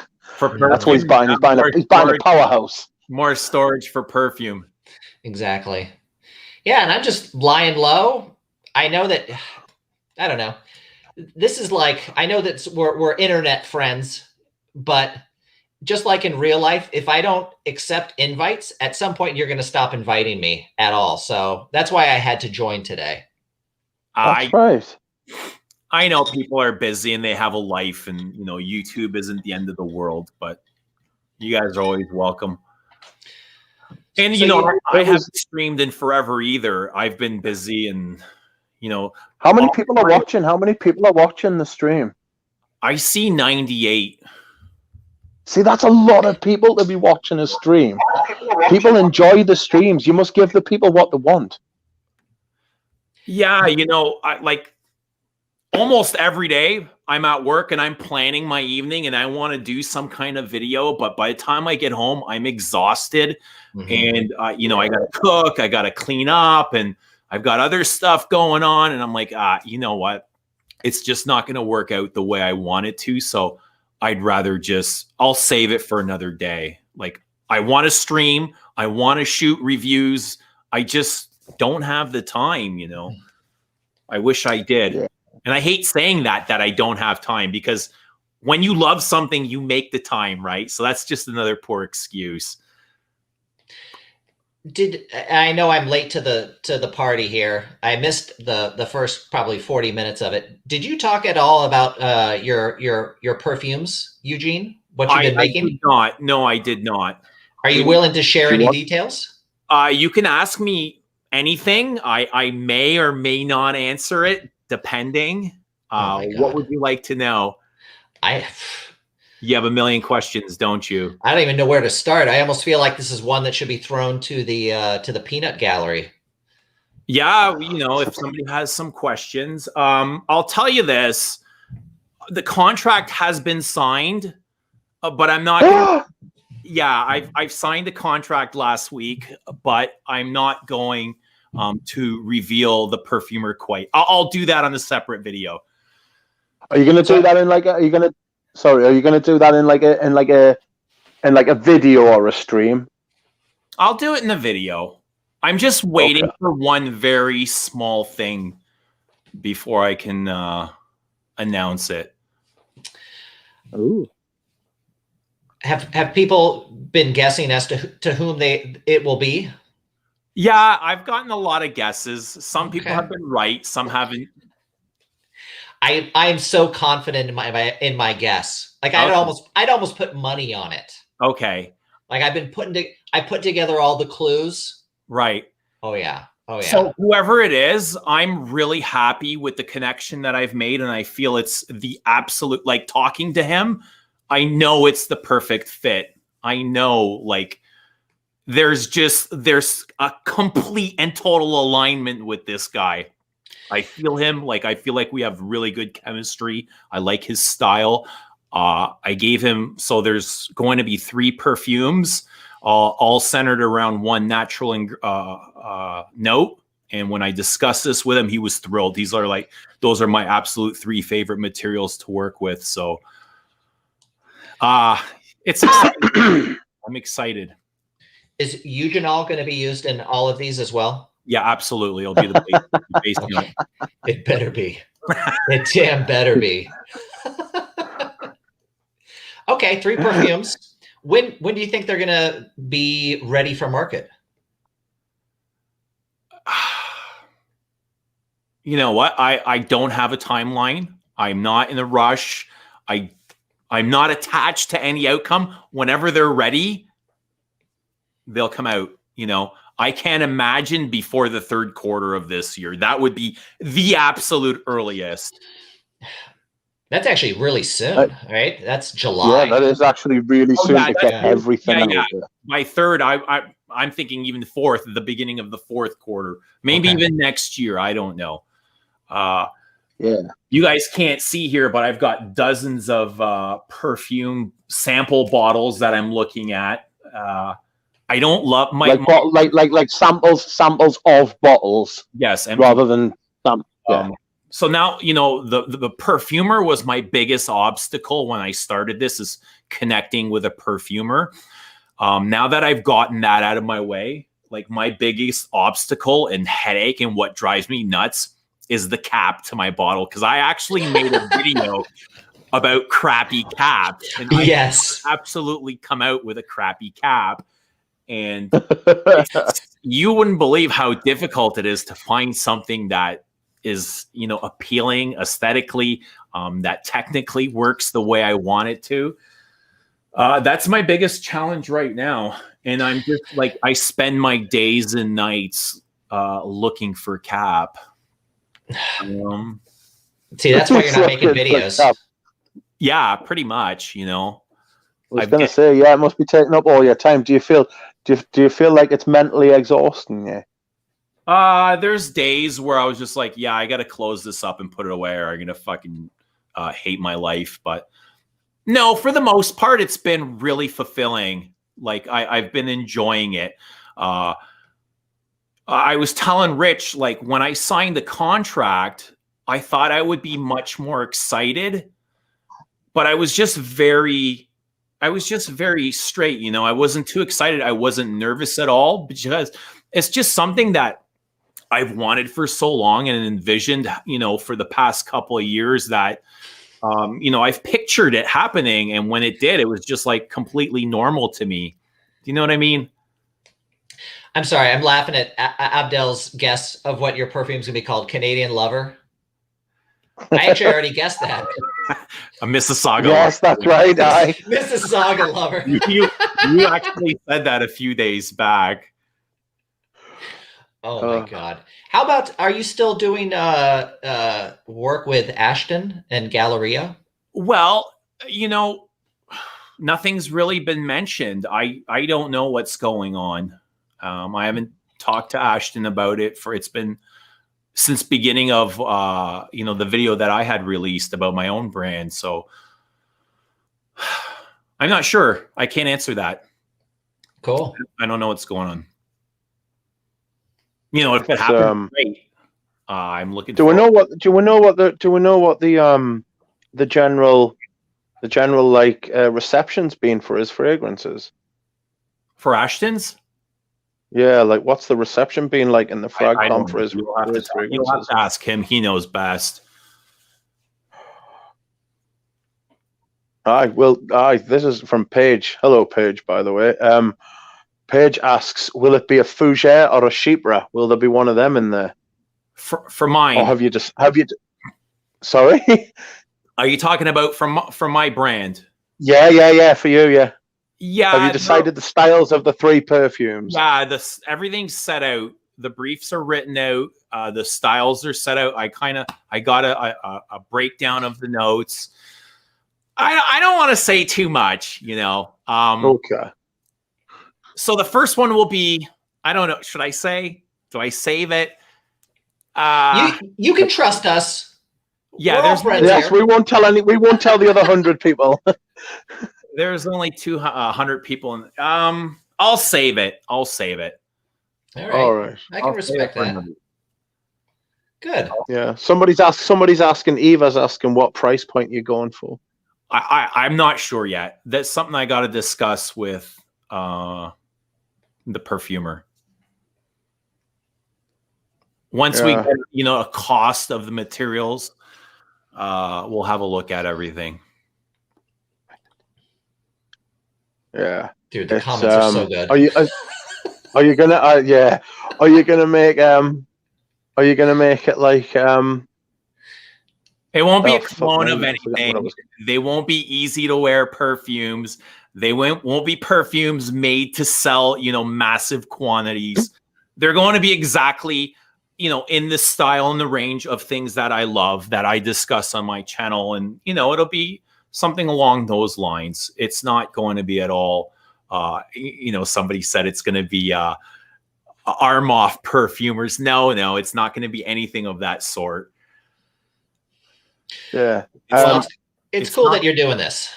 Yeah, it's something that I've it's very cool for a long time. And it's going to be, you know, the theme is going to be very personal to me. The first 3 perfumes will be a very personal story, very close to me. So I'll tell you that they're very personal. So when you say the first 3, right? Have you got plans to go beyond the first 3? Yeah, I'd love to grow this. You know, maybe a year after, I have plans for 1 more, and then after that I have 3 more after that. So that's the plan.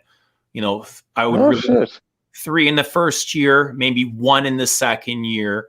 I've already got that kind of planned out, and then 3 the year after that. Will you be sending out free bottles for review? I will not be.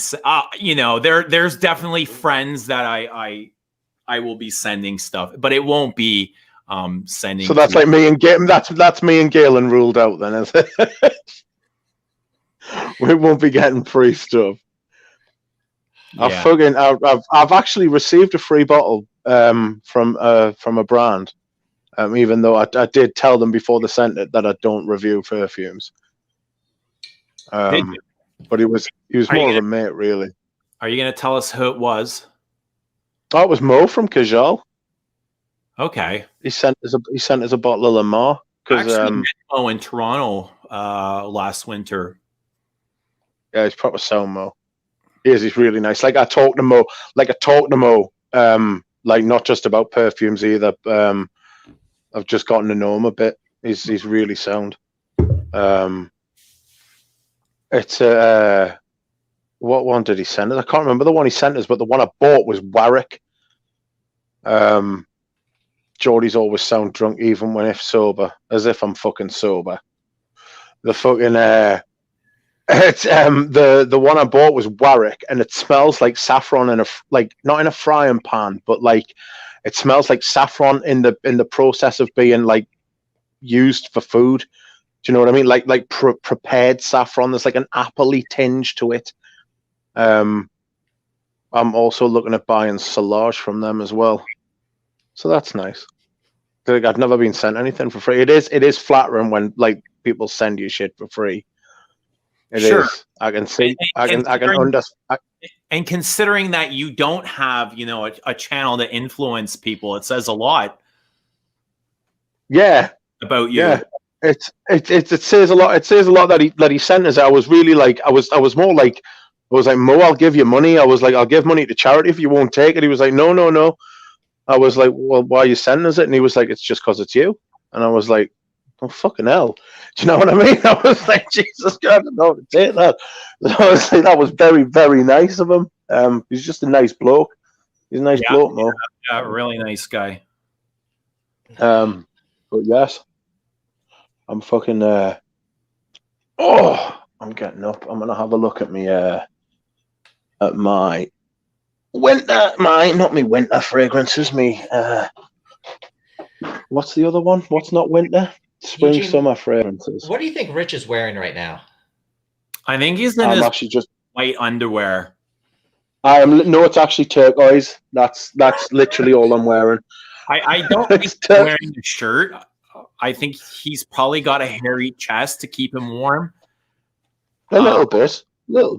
I think he's in his turquoise whitey, like his tighty whitey turquoise undies. Oh, they're not tighty whitey, I'm afraid. They're just the average boxer. Yeah. But I've got a little bit of a gut. What are you picturing, Galen? I don't want to know what Galen's picturing. Filthy animal. Yeah, I was kind of thinking dingy, tighty whities as well. Probably like one tube sock, like kind of halfway up, and then like a Pendleton with a bunch of holes in it. Like bringing back memories of that tranny Galen. That's Galen's fantasized about his tranny again. Hey, I didn't. Don't knock it till you've tried it. Anyways. Oh my God. Galen, what's new on the horizon? For me? Yeah. Any videos, any new perfumes you plan on picking up? Actually, when I jump find interesting. Well, when I jump off our stream, I'm going to finish up a video that'll probably be out tomorrow. Yes. And I am stoked on it. Like I'm proud of it. I'll probably never watch it again, but like I'm looking forward to just having it done. Do you want to give us is this the one you've been working on for a while?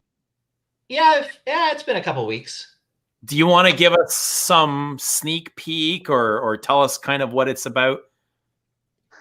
It's it's about what I'm going to do now that I've reached peak perfume, right? I've got too much. Yeah. Okay. So it's not a perfume review.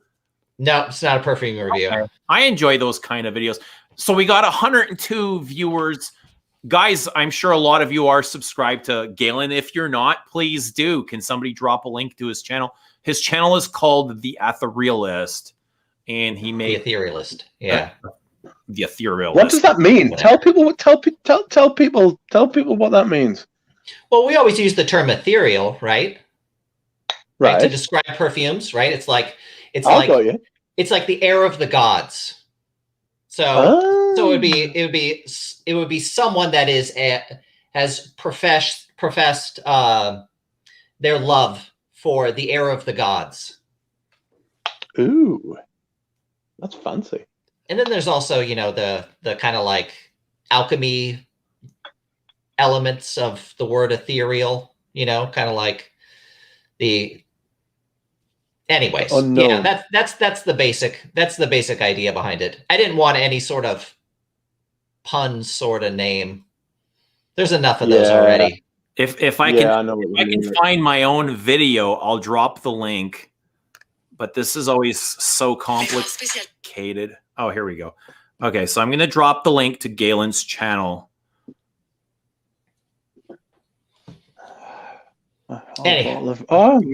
Scented Moments is talking about. I don't know if he was here, but Scented Moments was saying he's just got a bottle of Musk Ravageur. He just got a bottle of Musk Ravageur? Yeah, full bottle, 100 ml. That's a lot. That is a lot of Musk Ravageur. Because a little bit of that shit will go a long way. I got. Can I show you guys my Musk Ravageur collection? Sure, yeah. Oh shit, go on then. You guys take over. Let me gather these things up. It's gonna take that long. Good God. Tell them about the Kalesh you got. Oh, well, I guess I would have to get up as well. But oh shit. No. Don't leave me alone with these people. I know. Oh my God. I've been pretty low key about buying stuff, but you know, I have not. Yeah, an 8-ounce bottle of Hermes Kalesh EDT, probably from the late 70s, early 80s. Oh my God in heaven! And that sounds absolutely immense. It's pretty spectacular. It's a lot of white florals in it, though. Oh dear. I personally think that, you know, when you're talking about, you know, women's perfumes from the 60s or 70s, they're more manly than what most passes from what most men's perfumes are these days. So yeah, I couldn't agree more with you. I got a half liter. Honestly, it's 470 milliliters of this. I only paid about 80 quid for it. It was, do you know Charlie by Revlon? Yeah. Oh, you got like a jug of that, didn't you? Oh, I got a mass. You could easily kill someone with it. It's fantastic. So I intend to get my money's worth out of it. But it was only £80, and it's like it's a sheepra, but it's a sheepra. And like in the 70s, a lot of things were very gaudy in the 70s. It's just so fucking big. Honestly, I could knock it out in decants like 100 mil for like 30 quid and like double me money. Do you know what I mean? It's just so but the thing is with it as well, with like the ingredients in it that are like, it's so much more manly than anything that gets released now. Like I'm sitting like right in front of us, directly in front of us right now is L'Homme Ideal Eau de Parfum, right? It smells like a little girl. Like I won't even go there. A darling. I know.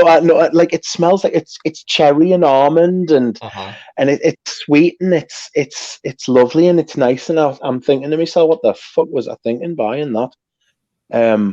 But I'd keep it, right? Because I didn't give it to me mate. I gave about 40 perfumes to my friend. I think I told you about this in the chat. I gave like 40 of like me lesser designer fragrances that I don't wear anymore. And I'm wondering, like, I think he's going to be getting that offer soon. But I keep thinking to myself, well, one day I might want to wear something sweet, but the day never comes. And it's just haunting us with its like mauve color. It's just sitting there taking up room that I could get a powerhouse in there. Do you know what I mean? All right, Eugene's back here. Oh my God! Did you include the hairspray and the body butter? Yeah, I've got all the Oh shit!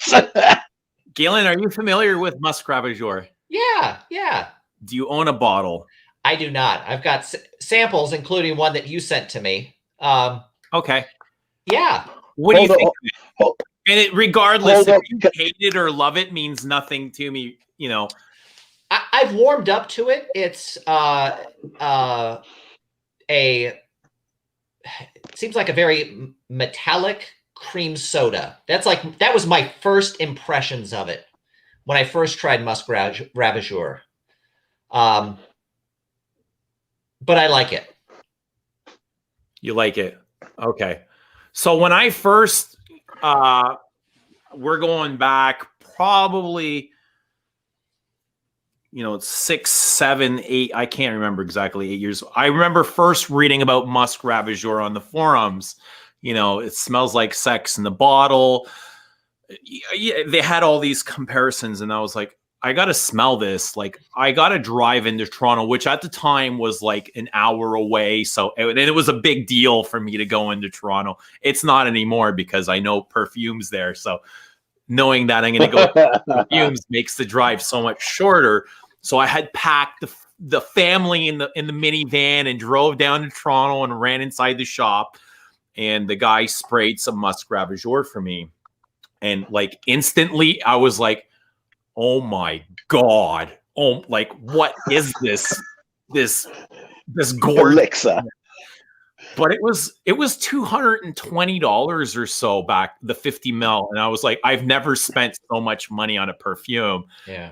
And I was like, I can't buy this. Like, I got my family out. What are they going to say if I come out with a 200 and with taxes, it was like $250. Were they like waiting in the minivan? Yeah. Like curbside? They're we're just literally waiting outside. God, I'm hungry. I just ran in quickly to smell Musk Ravageur, and then we went to the ROM or something, the museum. But the guy, he wouldn't give me a sample. He told me they had no samples, right? They're all out of samples. Lying bastard. Right. Yeah, lying bastard. A week later, I came back to buy Musk Ravageur, and he gave me like 1 million samples, right? But he gave me like 1.5 mil. He made me a sample, 1.5 mil sample. And I remember like putting it on. That was a Saturday we went downtown. And Monday morning, 4 o'clock in the morning, I was going to work and I was on my driveway and I'm like sitting there with that vial of Musk Ravageur. It was just me and the clouds and space, you know. It was like I was alone in the world with Musk Ravageur, and I sprayed it on and I was like, oh my God, like I was orgasming on my driveway, literally. And that's what, you know, ever since then, I've always loved it. It's never really fallen off of my, you know, how you fall in love with things and then you forget about them. And then, you know, you just end up not caring for them. Musk Ravageur has been, you know, one that I've loved ever since I first smelled it. So I came back a week later and I got the 50 ml. After a couple of years, I started to upgrade all my bottles to 100 mil, you know, so I got the 100 mil, and then I ended up getting, they had, can I just ask you a quick question while you're on that topic, right?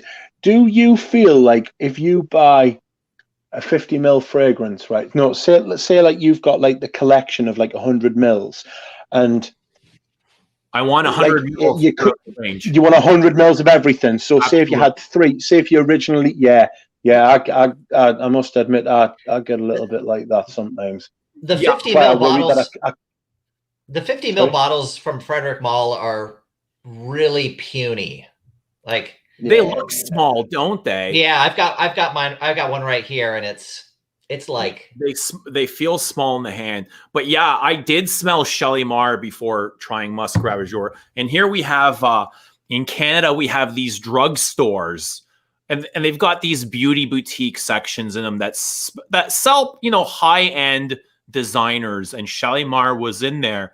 I didn't know what GALEN was like when I first started wearing, like I knew Chanel and Dior and Hermes. I had never heard of GALEN until I started reading the forums and I read about Shalimar. And when I went to go spray Shalimar, I was blown away pretty much the same way. Maybe not, I didn't fall in deeply in love with Shalimar as I did with Musk Ravageur, but I was like, wow, this is really special. It just smells really old and classic. And it had this really like a dry vanilla to it that I loved. It wasn't overly sweet, the vanilla. It was just like really weird. You know, that's what I remember like thinking. Yeah, like this is different from anything I've ever smelled before. Right. It's not like a pastry. I didn't consider it like a kitchen vanilla, like a gourmand vanilla.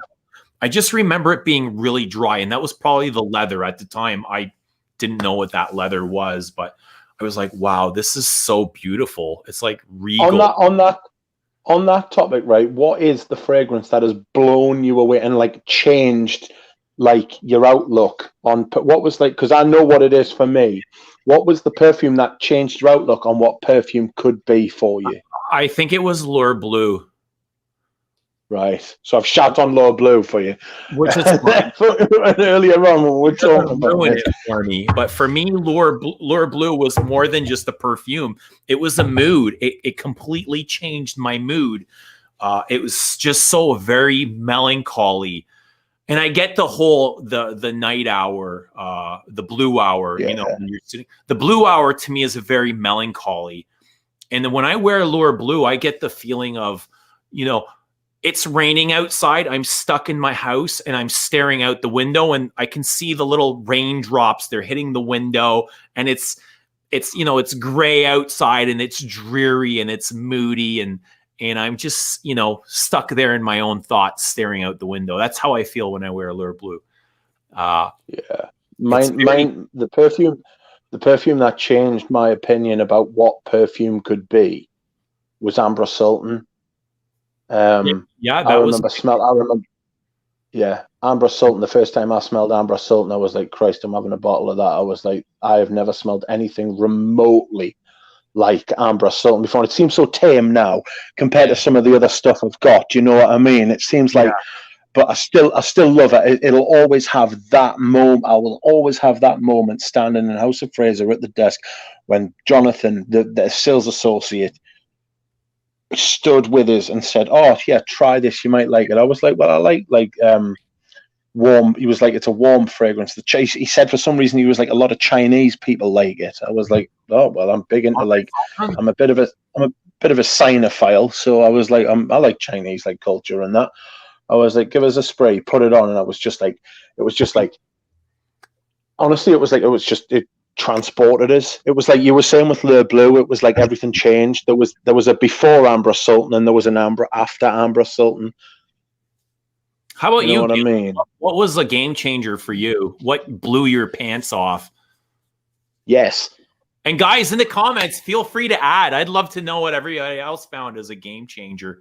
I'm having a hard time picking one. Such an interesting topic. I loved the Comme des Garçons releases, and I think probably I bought a bottle of Kyoto. That did it. And in fact, I bought it blind. Oh shit! That is, you know, and at least for me, right? I was always like not a big fan of like just being the cologne guy. So I kind of started a little bit weird. So I got to CDG is a good entry to weird perfume. Niche. It's very like Serge Luton. Yeah, like Serge Luton. That's what Serge did for me. Yeah. We're saying the same thing, but like a house can do that for you as well as just one perfume. I agree with you. Because I've got like 15 Serge now, and frankly, there's not many of them I wouldn't buy. Some of the jasmine-y ones I wouldn't buy because I'm thoroughly against jasmine, as we've established. But that's so fascinating. You don't love jasmine, but you love perfumes. I know, it's really strange, isn't it? But do you know what it is? It just gets us. It just gets us right in the gut. It just like it turns your stomach. Eugene, we got to get back to your Musk Ravageur collection. Yes, that's right. Sorry. Well, here is the limited edition synesthesia bottle, and this is Frederick Mull. These are the colors that, can you guys see? Is the reflection bad? These are the colors that he associates Musk Ravageur to be.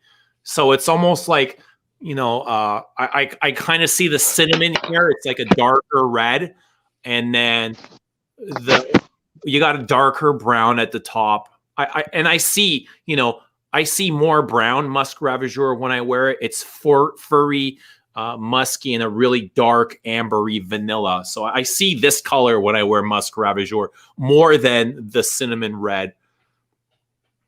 So that's the limited edition bottle. I had found a really good price on the other limited edition, the 20th anniversary on Facebook recently. And I wrote the guy, and we were going to do the transaction. At the last second, he changed his mind. So I just missed out on that one. Here, yeah, I was a little bit disappointed, but I was like, all right, whatever. Here is the Hermes, and this stuff is so potent. Like, this is insane. And it's almost like a different concentration of Musk Ravageur. It's a little bit more musky, and you know, 1 or 2 sprays of this stuff in your hair, and then you go to bed, and I come home from work the next day, I can still smell it on my pillow. Like, you can smell it in the room. It's really powerful. But Musk Ravageur is a powerful perfume on its own, right? Is there any alcohol in the hair mist? I would have thought so. I wouldn't have thought so, because alcohol damages your hair. Welding while wearing Musk Ravageur than the hair mist, right? I got a really good welding story for you guys. No, go on then. So there's the hair mist. I've got the oil. The oil is really good as well. It feels very What's the oil for? The oil, the beard oil. It's like a face oil. So to me, Musk Ravageur has a rubbery quality to it, almost like a rubbery fur balsam. But this, you know, it enhances that balsam quality. So this makes it feel even more rubbery. I'd want to. Oh, I've got the body butter as well. I don't wear this very often. Everybody on the stream wants to see you put that on.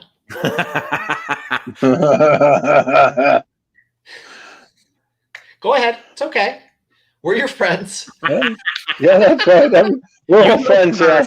You go first, and I'll follow up. I don't have any. I don't have any body butter. Just it's no good asking me to put the hair mist on. That ship has sailed. The portrait of a lady body butter is immense. It smells so good. The portrait of a lady body butter smells better than the perfume. I can't believe it. Right, here's a question. What is body butter? It's just butter. Is it just a moisturizer? That's it. Like this overpriced moisturizer. Jesus Christ.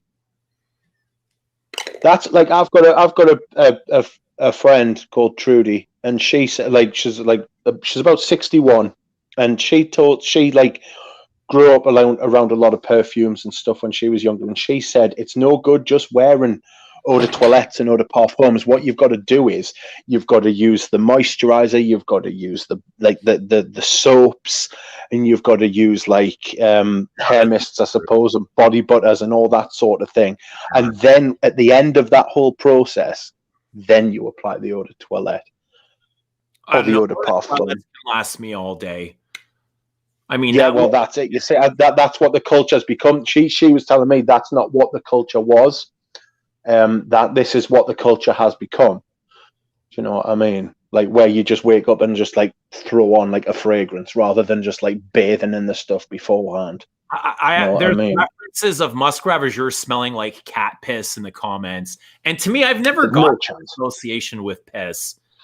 You know, it's never smelled. It's drying down. 2 hours in, it's drying down very much like Dries Van Noten. It's got very much that same milky vibe. Either. It's got such a milky and soft vibe. But talking about blowing up another bottle of Club de Nuit Intense. Club de Nuit. Yeah, so I was doing some welding last week. I talked to you guys about this. And, you know, I'm like a safety inspector's nightmare. I don't wear any safety equipment ever. Yes, I remember this. Ever. I don't wear glasses. I'm cutting steel, and I don't wear safety glasses. I'm welding. I don't wear an apron or a mask or a helmet. I don't The only thing I'll wear is earplugs. I don't like loud noises. So last Friday, I was welding for a good part of the day, and I didn't have a safety mask. And I was just like squinting my eyes, and I used just kind of like the nozzle to block the sharp light. And I went home, and everything was fine, no problems. And I woke up that night at 3 a.m. and with so much pain in my eyeballs. It felt like somebody had taken hot sand, threw it in my face, and I was rubbing them. And the pain, it was like some of the most immense pain I've ever felt in my life, where I literally thought I was going to lose my vision. I thought I was going to have to go to the hospital and get my eyeballs removed. I shit my pants. I shit you not. What did we say to you when you told us that? Yeah, I can't.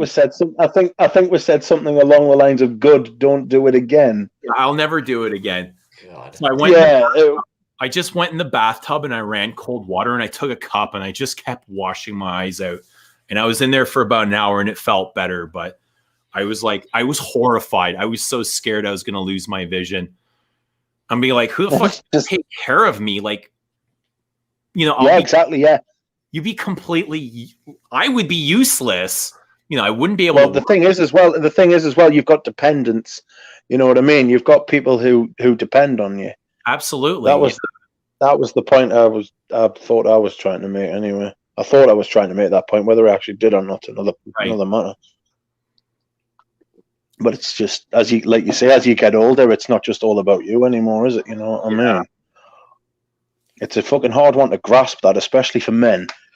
You know what I mean? It's like as you go through like your 30s and your 40s. That's another thing. My friend who's older than us says blokes don't start to grow up until they're in the mid 40s. And I sort of see that. I sort of get. Yeah, it's too late. Yeah, exactly. Yeah, the damage is already fucking done. Men have a lot to answer for. I'm seeing some comments here saying Dries reminds them of making them puke or barf or. Dries Van Noten. I've gone right off Dries Van Noten. I used to love it. It was my favorite. It was one of my favorites. It was the first bottle I was going to buy, and then I bought Promise. And I was convinced I was going to get a bottle of Dries Van Noten, and it just not a chance. It smells like a synthetic mess. Galen, have you smelled Dries Van Noten? Just from the bottle, just shopping. Haven't worn it. And it does have kind of that pukey, that baby cookie, baby barf sensation to it. If you've ever smelled baby barf after they've eaten a cookie, I totally get that as well. That's very specific barf. We're judging different kinds of barf here. You know what I mean? Well, it has that like blue cheese barf. No, I know what you mean, like soft.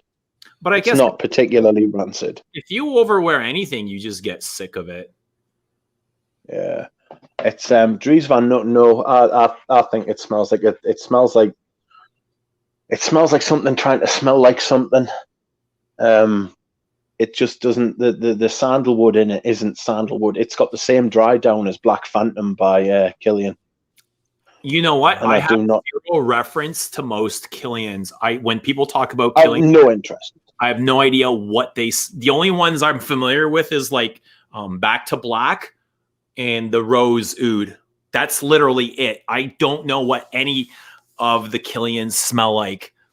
And I've seen there's like a whole lot of controversy lately on the color of the newest Killian release and how it's supposed to change color, and it's not changing color, but it's supposed to change color. I don't know what any of those smell like. It's just, he's just so full of shit, the bastard that he is. It's just, his brand's a fucking mess. The names of some of the perfumes don't half offend me. It upsets me greatly. The kissing ones are disgusting. Yeah, the cheaper line is the one that's like in Sephora that the names of those are atrocious. Have those been discontinued already? They should be if they haven't. Have they been discontinued already? Sephora line, the Killian Sephora line. Gosh, I don't know. I haven't seen them at discounters. They should be. They should be discontinued. If they haven't been, somebody should discontinue them post haste. Absolutely scandalous. Kiss and burn 6 calories an hour. Want to make out? Shut the fuck up. That's not a fucking name for it. That's not a name for anything.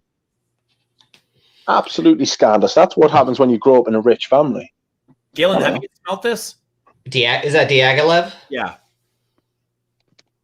No. You've smelled Mitsuko? Yeah.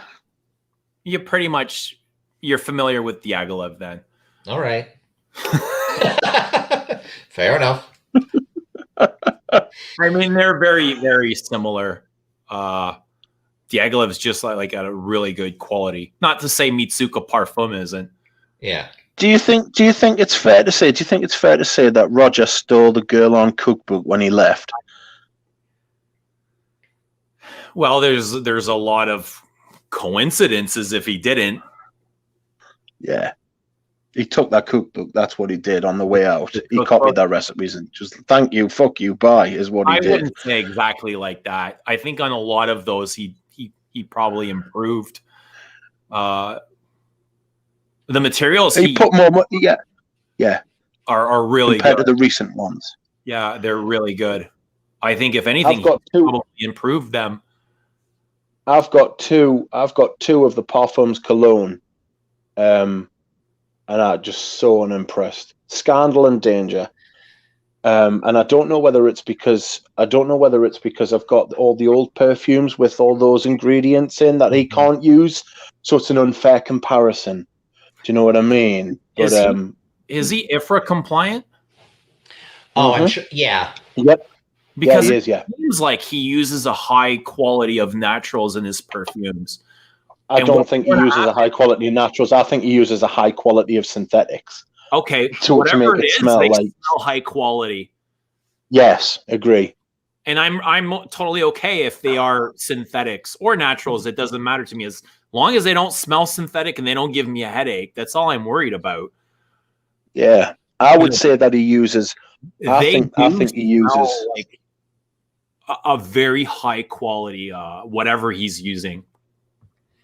Yeah, I think he uses very high quality synthetics which smell like naturals, and I think he uses very good perfumers as well. It's the same principle as the Creeds we were talking about earlier. If you think Roger Dove's a perfumer, I've got a bridge to sell you. You know what I mean? The volume of new releases he has is pretty incredible. And if he was doing that by himself, yeah, I don't know. Here's the thing, though. I don't think the perfumers that are listed on, that are given credit actually sit in the lab mixing and blending shit. Like when I think I know what you're saying. And Alberto, let's take Alberto, who's got probably 7,000 fragrances to his credit. I think he's got a clipboard. He hears the brief and then he writes out a formula. Like a doctor gives a pharmacist a prescription and he gives it to a lab technician. They put it together. It comes back to Alberto. He gives it a whiff and he's like, all right, let's add this. Let's subtract this. All he does is write.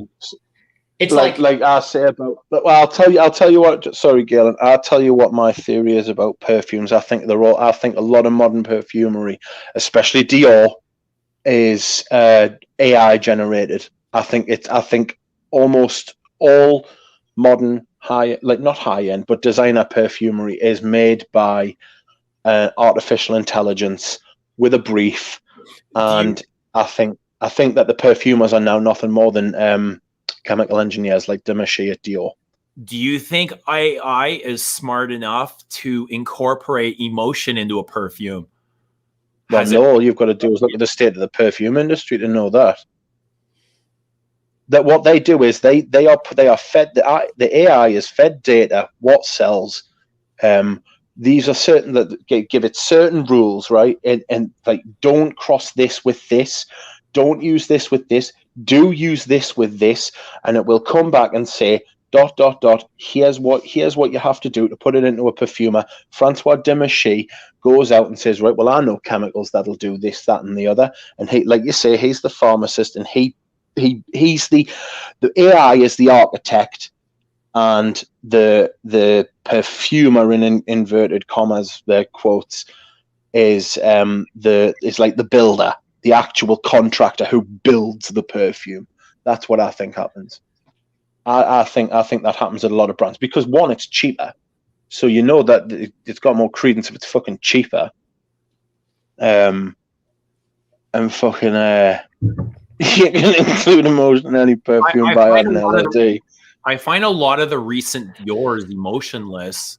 Like I like a lot of them, but I find they lack that emotion. That I think that if you consider it's made by the Matrix, then you understand why. Do you know what I mean? Galen, I don't know. Sorry. I don't know if Galen was here earlier for a conversation on masterpieces, but I'd love to get your take on this. Like, what do you expect from a masterpiece? Like Eau de celery. Eau de celery. What do you expect for it to do for you? What do you want it to take you? Gosh, I would probably just have to think of what I would consider a masterpiece, and that's probably probably pretty strong term. But I think the last release from January Scent Project called Orla, I think that is a masterpiece. One, because it absolutely tells a story, right? I mean, it opens, it evolves, it moves shapes, there's different colors, there's different textures. Everything I'm saying right now sounds like you describing a fragrance, Eugene, right? But yeah, it sounds like a lot of contrast, which I love. I think that's what needs to be in a perfume to consider it great. It has to have some kind of profound effect on you, where it takes your mind in 100 different places and you feel, like you said, colors, shapes, reflections of light, reflections of shadows. I think it should be, just like all great art, you should feel emotionally moved by it. Absolutely. Right. And that doesn't mean that it has to be, good or bad, lush and gorgeous and beautiful and wearable. I mean, it can be nasty and repulsive. Absolutely. Right. But I think for me, right, it's all about emotion. Right. Absolutely. It can smell disgusting. It doesn't need to be wearable. But if somebody can recreate an emotion, and take you back into an experience, that can be considered a match. It doesn't need to be something I'll elaborate. Can I elaborate a little bit on why I think I would expect nothing less. KOUROS. Yes, that's right. What elaboration? That's right. KOUROS about being a masterpiece. I think KOUROS is the story of a man bathing. And you've got to remember in 1981 as well, when you first spray KOUROS, it stinks fucking like just nastiness, right? And muskiness. And it's the story of, as it dries down, that wears off and it becomes very sweet and very clean and very musky and sensual. And I think it's the story of a man bathing. And that's what I get from it, like a real man, not a fucking, I'll get my bottles out if you want to see them. Let's measure bottles. Let's compare. I've got one from the early 2000s, and I've got one from the late 80s. You know what I think is brilliant about this? I can't wear this every day. For me, once a year to go and pay its respect is good enough. Twice a year maximum. But I think it has this brilliant contrast of clean versus dirty. And I think that's what the appeal is of this. Like the opening, to me, it's like bleach, like an antiseptic bleach. It's so bizarre, it's got this raspiness to it. It's got an outrageousness to it. It's sort of like getting your house raided by the police. They don't knock on the door, they kick the fucking door in. You get underneath, you get that dirty civet, castoreum, leather, oak moss, that butch, masculine. that masculinity, that dirty, hairy balls. You know what I think is so interesting about fragrances like KOUROS is that for people like us, we do get that nastiness, right? That like toilet sort of smell. But the way that different people react to it is, I think, one of the most fascinating things, right? Where it's like, God, I feel like I smell like an outhouse in the middle of summer. Someone might say to me, "You smell really good." You know? Yeah. It's like there's like that. Yeah. It's like we are still animals, you know. Absolutely. Yes, it does. It does. It goes straight to that part of the human that we've all got in common, the animal part, the part that you don't want to really admit exists, but absolutely does in everyone. Yeah, and I know we've tried to wash that away, but it's nice to revisit it, to embrace it. What genre would you consider this? Oh, fucking hell! It's like a fougere. It is a fougere. It's definitely a fougere, but what type of fougere? For me, I consider this a chypre. I was just about to say it could be like a chypre fougere hybrid. But you know, they both those genres share a lot of similar notes. You know, when I'm wearing a fougere, I'm expecting that vanilla coumarin in the base, which I don't find this vanilla-y. Mm-hmm. I find it more macho man, castor, civet, leather.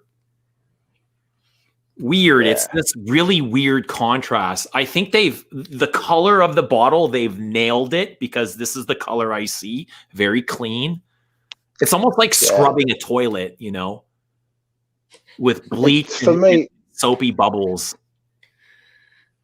For me, I can't. The way for me to describe. So somebody's saying, Christian is saying aromatic fougere. Okay, I mean, you know, this is all again very subjective. Yeah, I think for me that's how I describe KOUROS. It's very debatable. Yeah. I definitely get. The story that it tells me is of a man like bathing, like getting either home from work or getting up in the morning, stinking, being a horrible musky bloke, and then going in the shower and getting clean, and then getting suited and booted and going out into the world like. I heard it was a classic amongst like gay bars in that time when it came out. It was like the Le Male of the 90s. You know, Early Greek has actually told me a story about when he's worn KOUROS to work, and he had said he got pulled into his boss's office and was asked, "Is there something wrong with you? Right? Is there something going on that we need to know about? Right? Do we need to have an intervention?" Yeah. Oh dear, that's fantastic. That makes us want to wear it more. What came out first, KOUROS or Antaeus? They came out the same year, and what a year it was! 1981.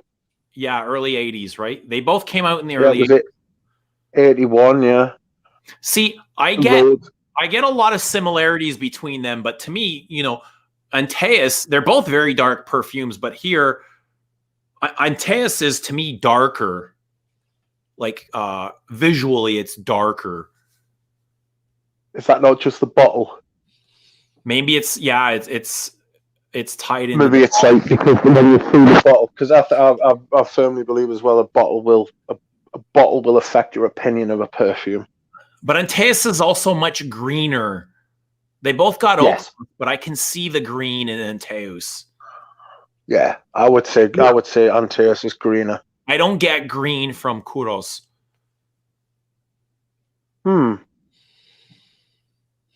though it smells, I don't. Do you know what? I don't know. Does Antaeus have honey in it? Because honey's a major player in KOUROS for me. It has beeswax. Yes, it has an animalic beeswax. And that beeswax has a growl to it. I love the note of honey. I think it's a fucking brilliant note. I mean, because honey was like the note du jour in the late 80s. And it was in a lot of things. It was in stuff like Lapidus, pour on, and you can do a lot of things with honey, because bees stink. I don't know if anybody knows this. I've said this before, but like bees, the animals. If you ever find like a bee, obviously I don't know, but if you ever get the chance to smell a bee or a beehive, the fucking little bastards stink, right? They're very animalic smelling of bees. And so when you like get honey and stuff like that, you get that through it, and it's a fascinating note, honey, actually, because it's an astringent as well. It can be used to clean stuff. I don't know if you know that, because they take it because of the way they make it. It's a very thick note.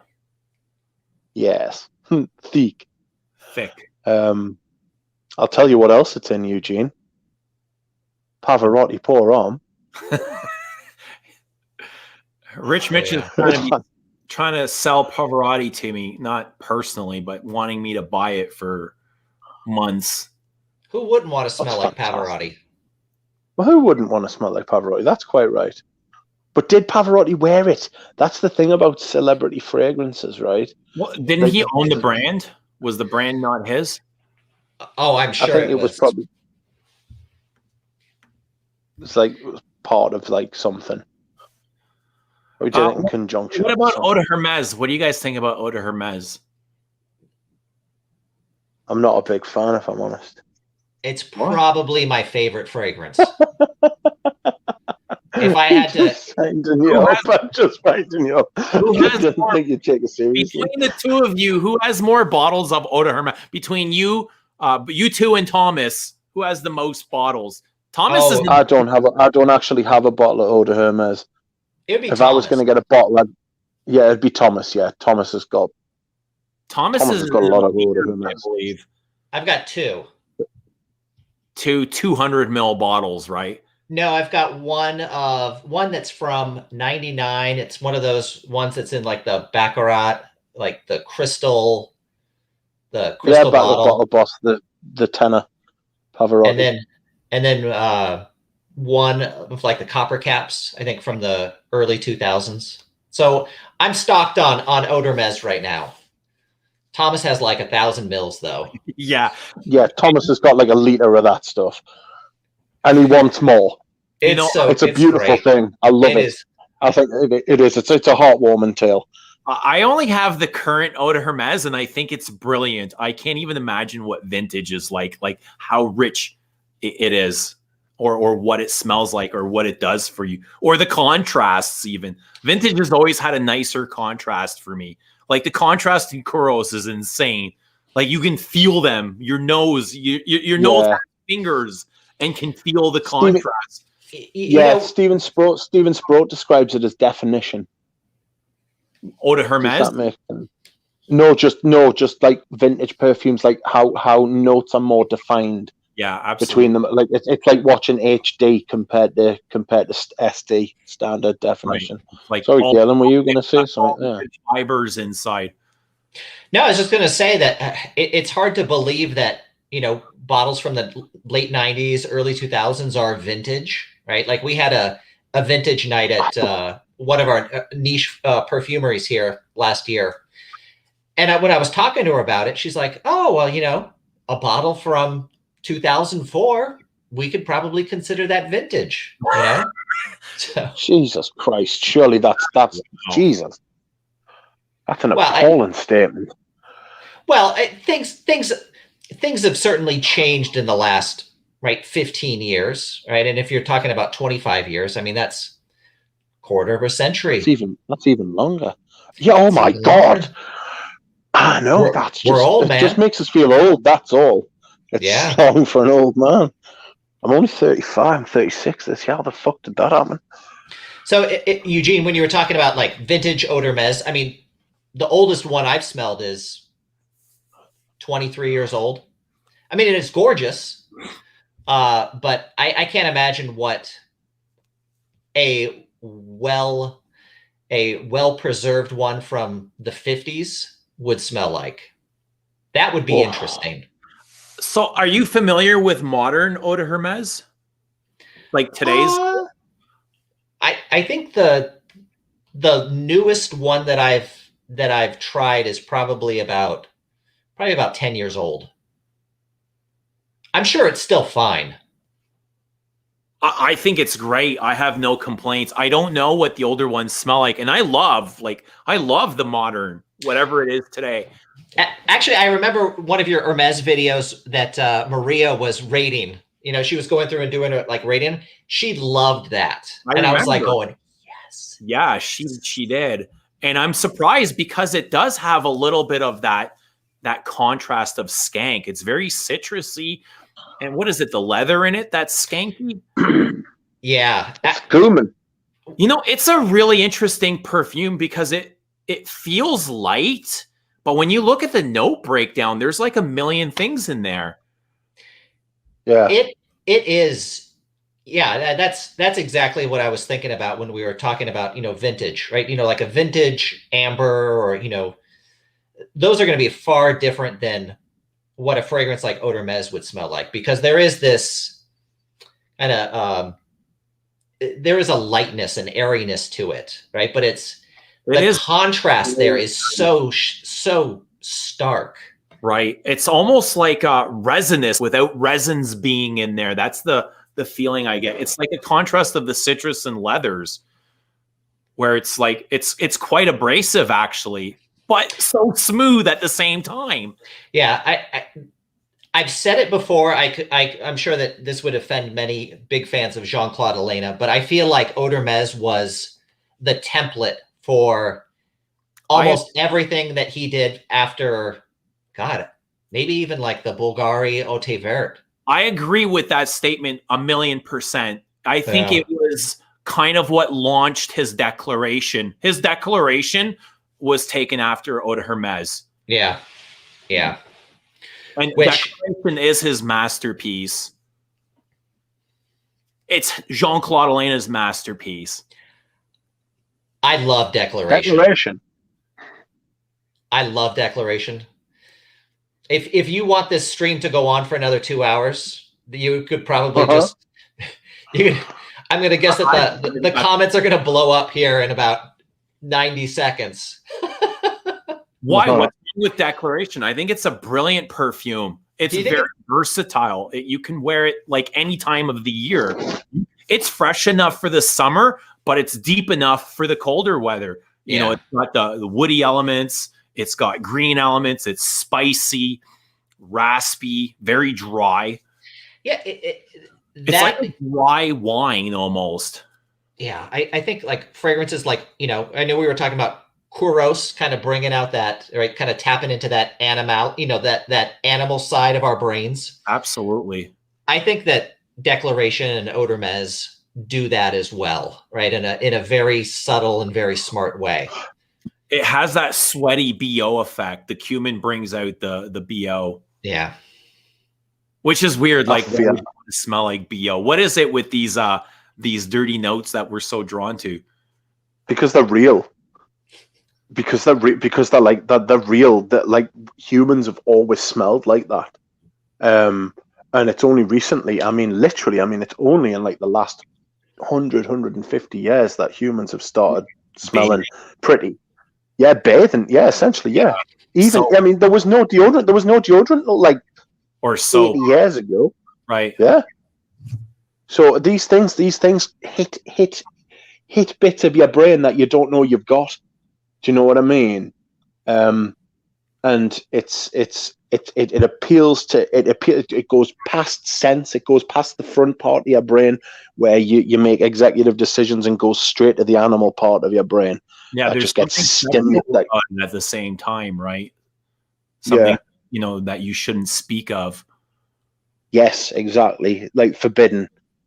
Could I just say there was a question back up here by Christian de Helenu. Oh, sorry, mate. I've just butchered your last name. De Helenu. Question: is the difference in perception down to blending, or are newer fragrance better blended and easier on the nose? the reason that previous like old school fragrances are different is, one, because of the notes, and two, because it was the original perfumer.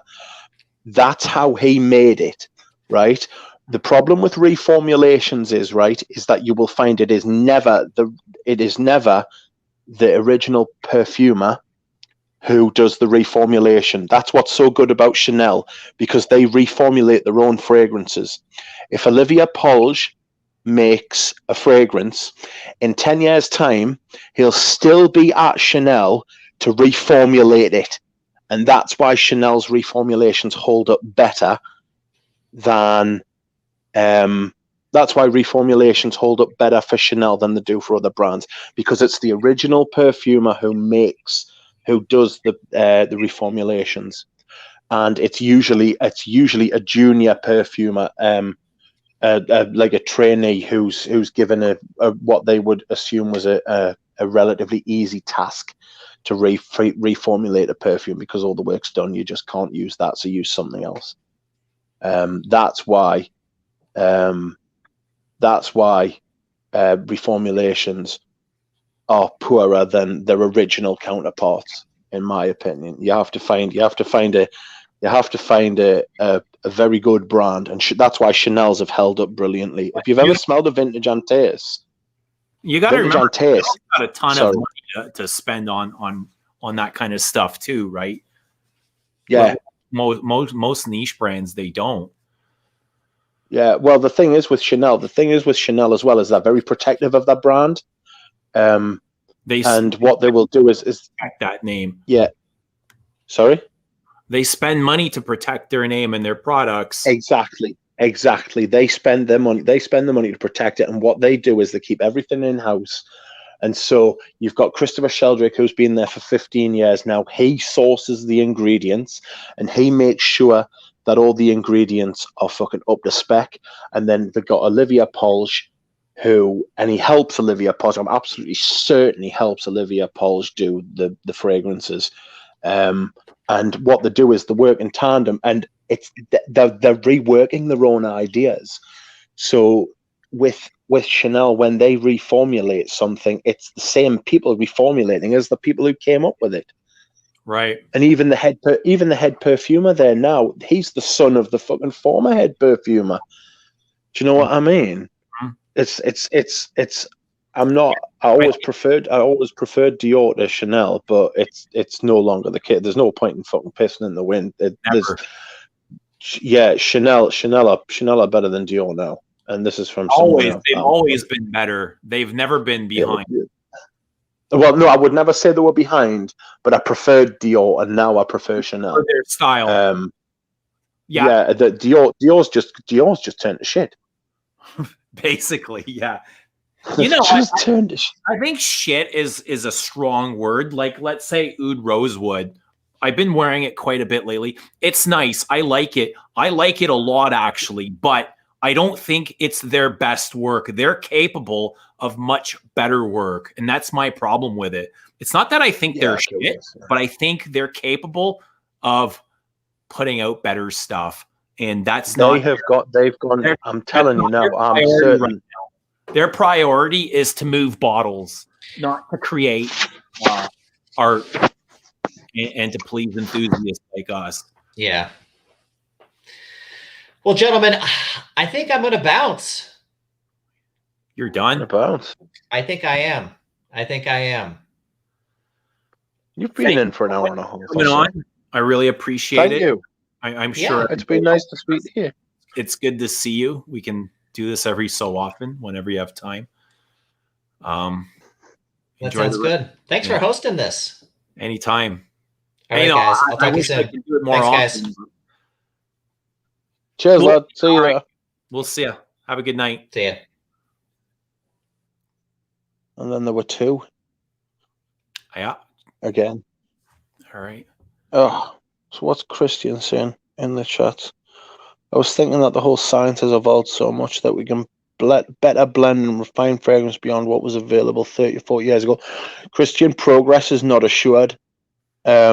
Just because time passes doesn't necessarily mean things get better.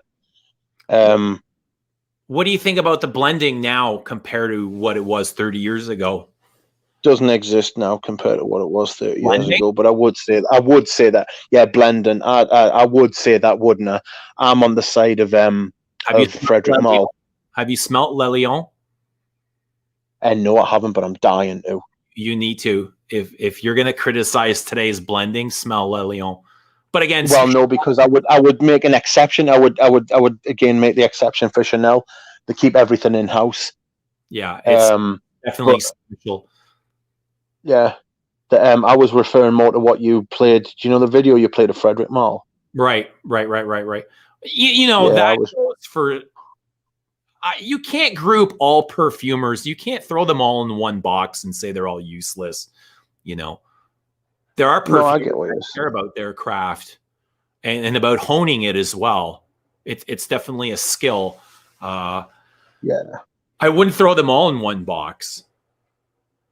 I think there are some people who are doing it who simply shouldn't be doing it. I think that it's becoming quite a mass. Whereas before it was very, do you know how it used to be? Like you would never find out who a perfumer was, and it was all cloak and dagger. Yeah. And like it's not like that anymore. It's open season. There are too many people doing it, and they're not good enough. The standard's gone down. I don't know. Man, there's so many good things that are out today, and the blending is really.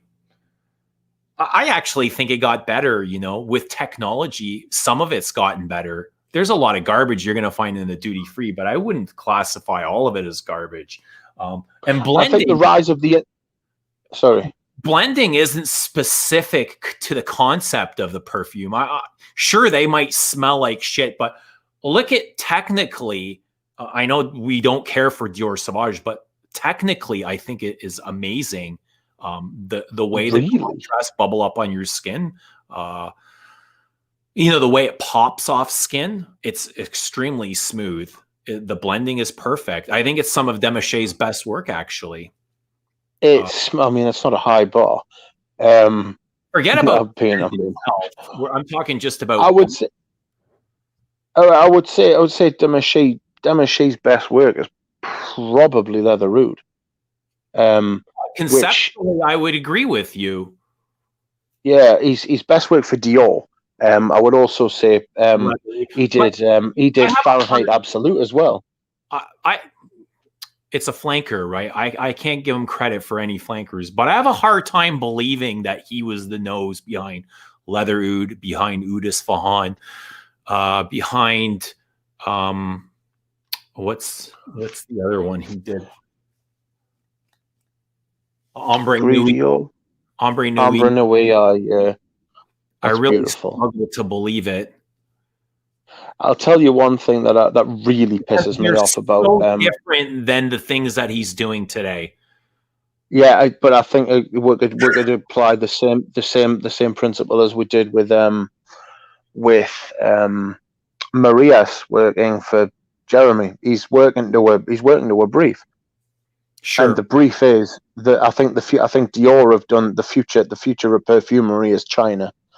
And that's why all the perfumes he's got at the minute are based towards the Chinese market. Light, airy, floral. That's what the Chinese market like. But what was I going to say? Francois Demaché's biggest crime, in my opinion, is taking credit for the work for the reformulations he did of other perfumers. The fact that he's put his name Bois d'Argent, that's a scandal. That is a fucking scandal. He should fucking retire in shame for that. And if it was Dior's fault, if it was Dior that forced him to say that, right, then he shouldn't have done it. He should have said, no, I won't sign that. I won't do that. That's an absolute disgrace. That doesn't even bother me as much as, you know, what he's done to Dior Homme 2020. Oof. Like that to me is uglier than taking credit for Bois d'Argent. You know, Bois d'Argent is like hidden. We don't even see that his name is on record for it. You know, that's not you got to go search for that. But when you smell 2020, you're like, what the hell? Why? What is this? 2020 is an absolute disgrace. I bought it by mistake. If I told you this, I bought it by mistake. I can't give it away. I tried to give it away to my mate, and he was like, "No, I didn't want it, shit." And I was like, "Fuck off." I was like, "How, man? You've got to take it. I'm going to end up throwing that or giving it to charity, because I don't want it in my house." It's absolutely rotten. It's rotten. It's very common. I'll tell you, I don't think it smells bad. It's just very common.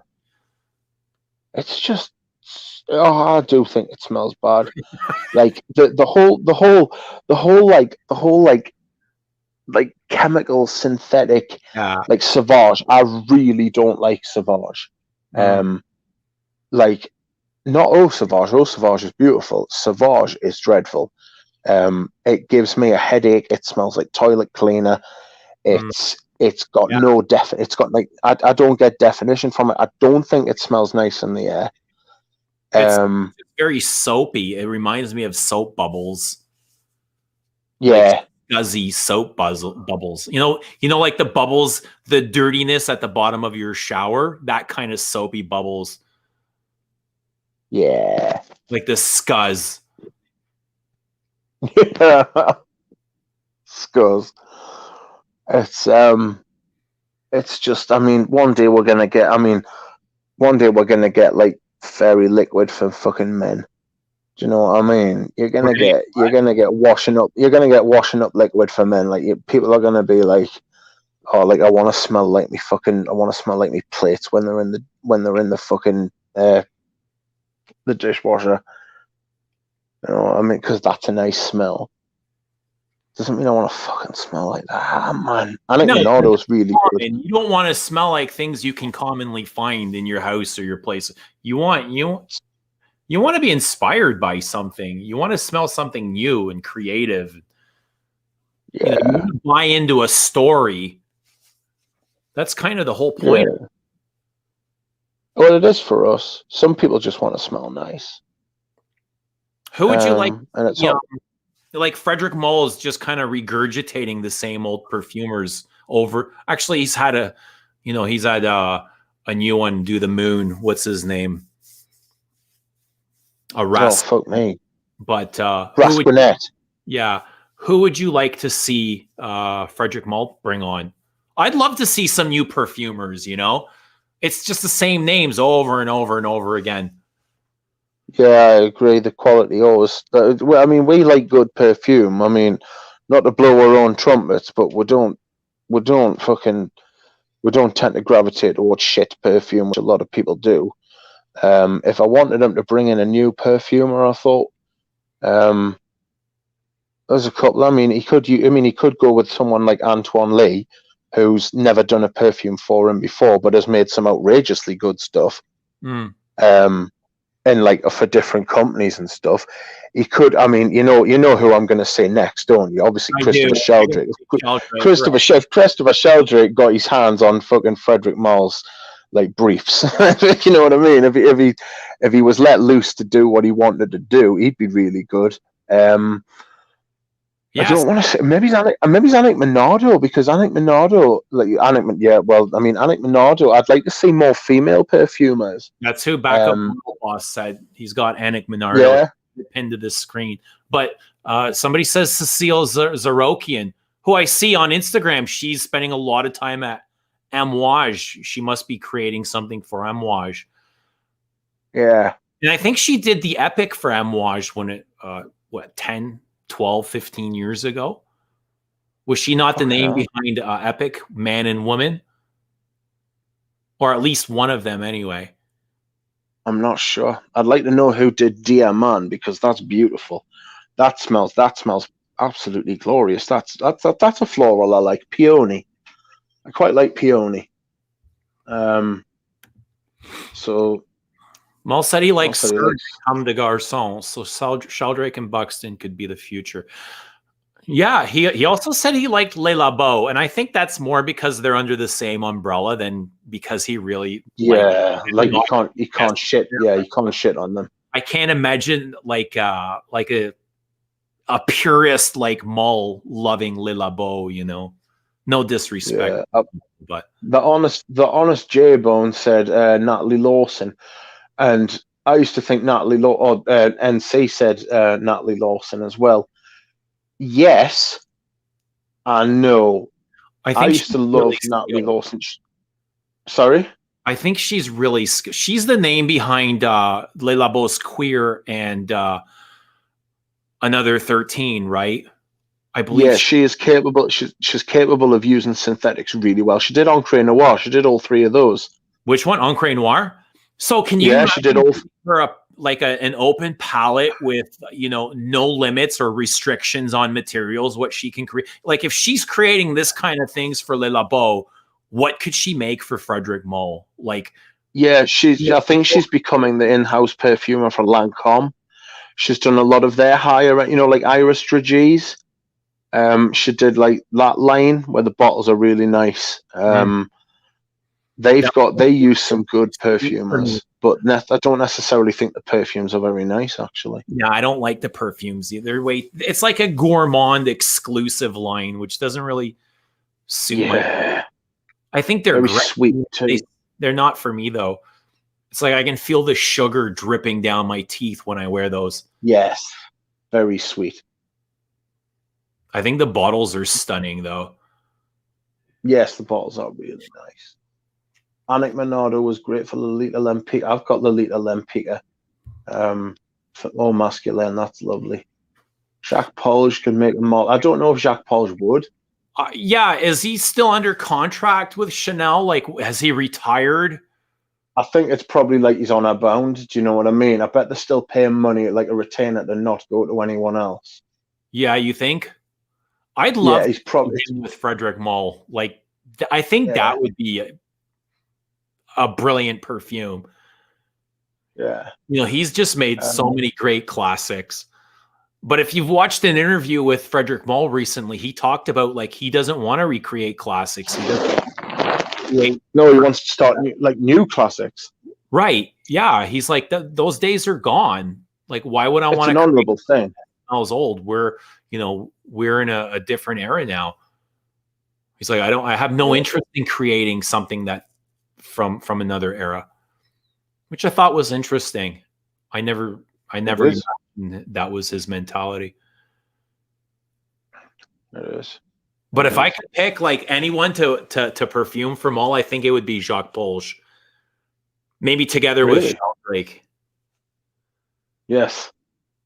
Like the two, like the fucking, like a pair of fucking old gunslingers. I think he's definitely qualified. He's probably the most qualified. Yeah, I was going to say he's probably overqualified if anything else. He's done it. He's done it. I'll tell you, perfume. He's not a young one, but he's a great perfumer. Right. Michel Almerac. Yeah, absolutely. He started it, didn't he? Le Parlez-moi Parfum. Is that him? Is this the same guy we're talking about? Yeah. I got the Oris tattoo, and it's absolutely beautiful. I think he's an excellent perfumer as well. I don't have his resume in front of me, but he did the leather perfume, the women's leather perfume that I love. What is it called? Bottega Veneta. All right. What else did he do? Remind me what else he did. You're gonna remind us who we're talking about. Almerac. Oh, Almerac. He did Fahrenheit. Yeah, I was thinking he did something for Dior. No, he didn't do Fahrenheit. Yeah, he did. Yeah. Didn't Louise Cisiak do Fahrenheit? No, it was Michel. We'll have a look. It was. I'm pretty sure it was Almerac. Almerac. I lost my phone. Almerac made Joop. Wow. Oh, that's Almerac made Joop. That's huge on the resume. Yeah. That ushered in the 90s as well. Oh, that was the bomb. You know, I remember smelling that. I was just a little boy and I remember smelling that on dudes older than me. The bigger boys. Yeah, you know, the guys that you looked up to. I saw here he did some Alfred Dunhill, Azzaros, Bentleys, Bentley for Men Absolute, a bunch of Bond number 9s. Wow. Oh God, that's ruined everything. Bunch of Bottega Venetas for women. He's got 169. Yeah, he's got 169. He's done stuff for Le Pop, Burberry Men, Burberry Woman, Calvin Christian Dior. Where was it? With a Palmer. He did do Fahrenheit. You're right. Yeah, he did. Yeah, he did Andy Warhol. Bentley for Men Absolute. Louise. Did he create it by himself? Or was he? No, like, I did it with someone else. Absolutely, certainly did it with someone else. Co-created with Jean-Louis Cizak. Yeah, he did. He did Gucci Pour Homme. He did the original Gucci Pour Homme. He did Zeno Davidoff. He's got a fucking hell of a fucking resume. Michael Scar of Magnetism. Yeah, I'm seeing that. Giorgio, Bois d'Encens and Queer Amethyst. Gucci Pour Homme, Gucci Rush, Jaguars. Starwalker by Velour de Rose. Okay. He did a Le Labo, Amber at 9. So a lot of stuff. Shiseido, he did a bunch of Shiseidos. He did Zen, the female Zen. Terry de Gunsberg. Have you smelled any Terry de Gunsbergs? I have not. I've smelled terrific oud. And I can't make my mind up whether I think that's any good or not. He did some Zadig and Voltaire. Zadig and Voltaire. Okay. I'll tell you what. Zadig and Voltaire. The This Is Him was done by Natalie Lawson. Did you know that there are less perfumers in the world than astronauts? Oh, well, not anymore there isn't, but there used to be. It used to be the case. There's a hell of a lot of perfumers in the world now. Well, you're thinking the master perfumers. We got to define perfumer before we have the argument. But I didn't invent this. It's just something I came across recently. Yeah. By perfumer, I'm not talking do-it-yourself bathtub perfumers. Yeah. It's I would say master perfumers because the schools are full of them. Perfumers now. Everybody's a perfumer. Time to Musk up, spot on there. Aaron Terrence Hughes is a perfumer. You know what I mean? Like Aaron Terrence Hughes turns up one day, has made a few smells, and is he a perfumer? What defines what a perfumer is? Aaron Terrence Hughes declares himself a fucking perfumer. I can declare Aaron Terrence Hughes a fucking prat. Do you know what I mean? Doesn't mean that he is a prat. Doesn't mean that he is a perfumer either. Do you know what I mean? Right. Yeah, we got to define that somehow. That's hell on earth trying to define that. I'm only gonna stay for another 10 minutes. Kind of license or a registration or do you need? I think you get a qualification, but I think for a master perfumer, you've got to be given it. You've got to be nominated by a company, and then you get given it. I know some of the master perfumers in France get those pins. Like Thierry Vasser has a pin. It's almost like equivalent to being knighted. Vasser has a pin. Kurdian has a pin. I'm sure the Polges have been pinned. I'm not exactly sure for the terminology, but Demichet probably has one of those pins. Yeah. What you laugh? I want to be a bathtub perfumer when I grow up. That always reminds me, like these perfumers, like this is how steroids was made in the 80s by fucking gangsters. They used to mix batches of steroids in the bathtub. So I always refer to these do-it-yourself perfumers as bathtub perfumers. It's frightening because I'm telling you as well, right? There were people who used to make perfume in their bathtubs, like, and sell it like in dodgy markets. Right.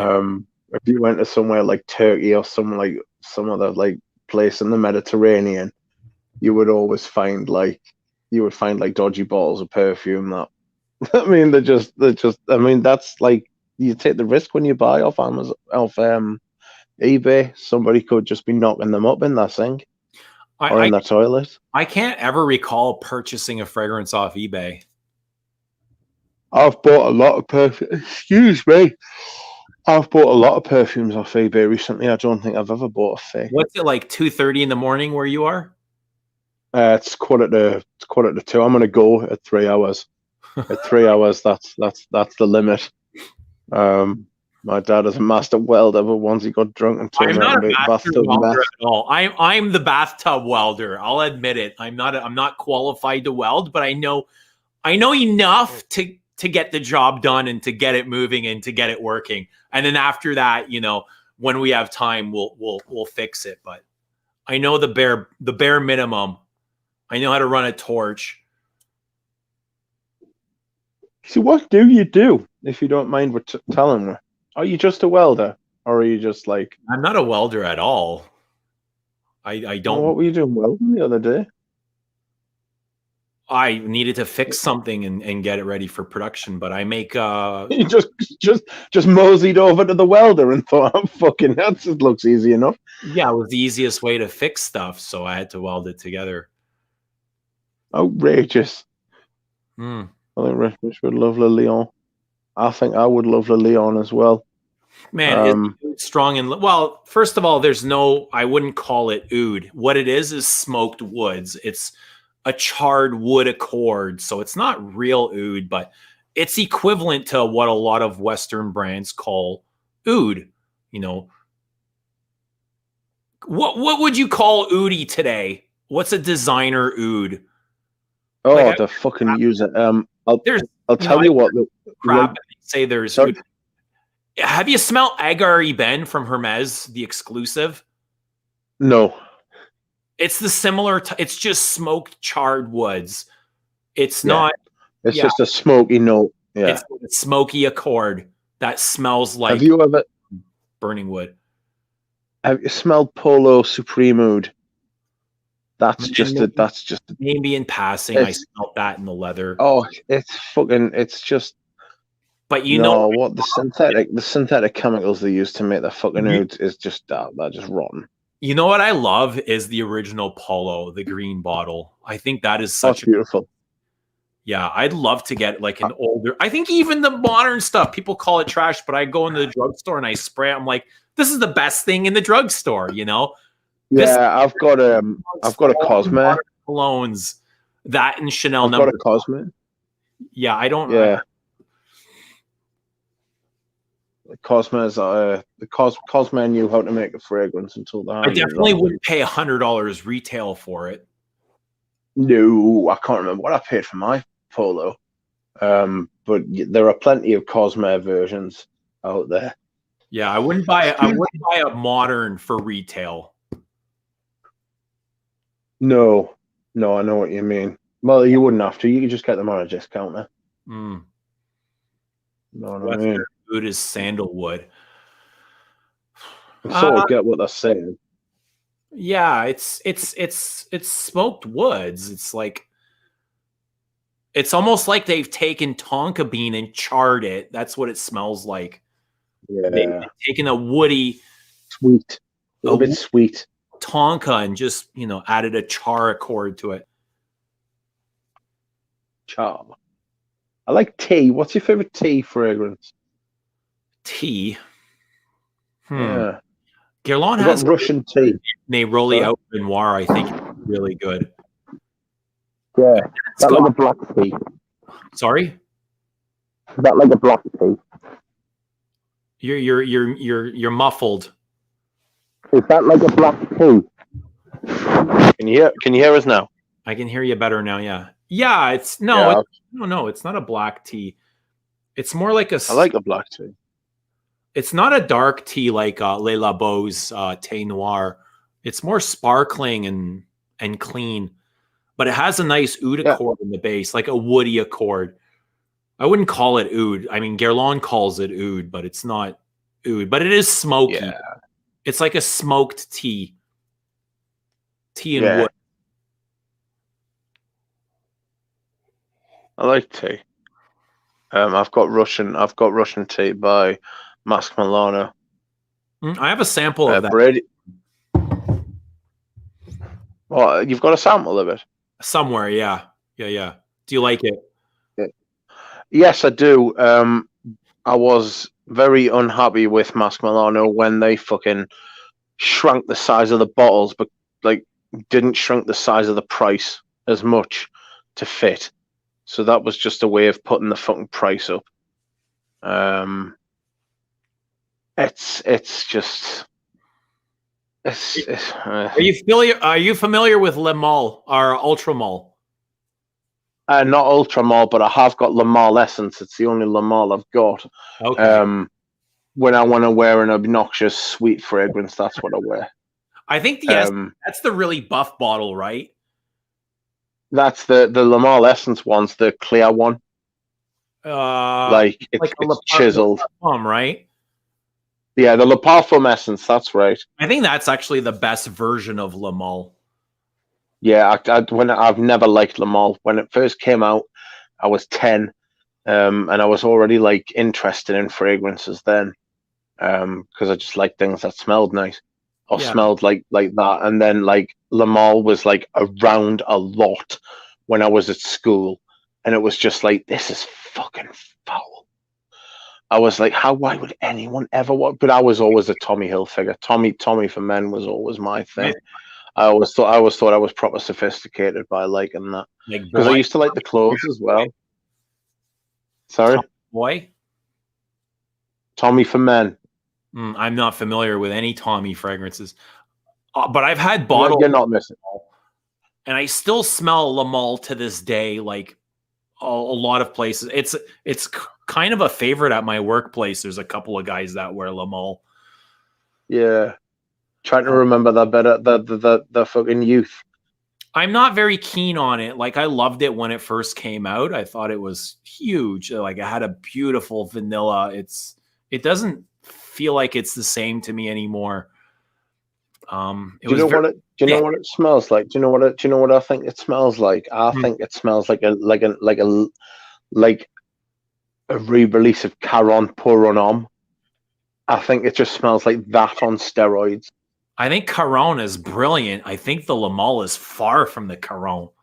You know, I don't. I think if you were to inject Caron with steroids, you would get Le Male. It's a big vulgar version of Caron Pour Un Homme. I love Caron. I don't feel the same way about Le Male. I've got a vintage version of the Caron as well. I say a vintage version. It's probably from the 90s or something. Now the Ultra Male, you take the regular and you add like. I don't wear it. Somebody's saying that I secretly binge wear. I don't. I've probably worn it like twice around the house. I wore it once to work and it made me ill. But it has a lot of bubble gum to it. Yeah. I can dig up my bottle if you really want to know, but it's a big I remember feeling the bottle as well. The texture of the bottle puts us off. It's a little bit it's not, it feels as though it's going to slip out your hand. Do you know what I mean? It doesn't. I don't like that. I don't like the way the bottle feels. My God, has he left us alone with the chat again? He's got to get the fuck out. I'm right here. Oh, you can still hear him. No. I've got Fleur de Mal as well. I like Fleur de Mal, but here I think the bottle is nice. I like the bottle. I like the color. Is this of the original? This is Ultra Mal. And you know, if I was 20 years old, I think I would like this. And I knew nothing about perfume, I think I would wear this. I don't think. Yeah. Wow, it is damn sweet. That's the first thing. It is. That pear right away. I get a pear. Like a very sweet pear. And then I get bubble gum. But this What's it got in common? Smells as feminine as any other designer fragrance. Yeah, I think I remember you saying this. Put this in a pink bottle, a generic pink bottle, and you can sell this as a woman's fragrance. I have no doubt about it. Yeah, I've heard you say this before. It's a fruity floral with bubble gum. Yeah, it's I've just walked past them like the Superman and the Popeye and the fucking like the Lamars, and I'm just like, oh my god, no. But I remember the first time I smelled, like I actually do now. I've said that. I totally remember the first time I smelled Le Parfum essence, and it was. I just smelled it and I was like, gotta have it. This was earlier on in my journey. I've actually used about 15 to 20 mil of that bottle, which is a big dent for me. Because in like the last 5 years, I've only ever finished like one bottle. Yeah. Which was a 50 mil of tobacco wood. The essence has a cumin and leather note in it from what I remember. It's got leather. I don't know about cumin, but it's definitely got leather in it. And it's not bad. It just sort of, I'll tell you what it does. It just rounds out that sweetness. Do you know what I mean? Dude, this is so sweet. It's like synthetically sweet, like they've added fructose to it. Yes. It's not so much that it's sweet; it's that it's so synthetic as well. That it's just like whoa, I feel as though like I'm being injected by like you say fructose. Yeah, it's so sugary. And as a teenager, this would be great going to the bars and clubs. You know, I'd love this. This would perform and it would get you noticed. Yes. Perfect for that kind of thing. But it's not for me at my age. And you know, when I've got things that are way more interesting than this. But yeah. I don't know, to each their own. If you love it, that's great. Anyway. Right. Yes, I'm gonna have to go now. I am falling asleep. Yeah, all right, cool. Let's do this again more often. Yes. Absolutely do this again more often. It's been brilliant. We've had like over 100 people watching at some points. Yeah, which is really surprising, you know, like that's amazing. There's definitely an audience. Yeah, it is definitely an audience for this. People really like it. People like hearing your thoughts on stuff. Absolutely. I think the fact. Sorry, I was going to say. I think the fact that we're so different in like our tastes and like our opinions on things. I think that's what a wuss. Galen constantly taunting us from beyond the curtain. Such a rascal. Yeah.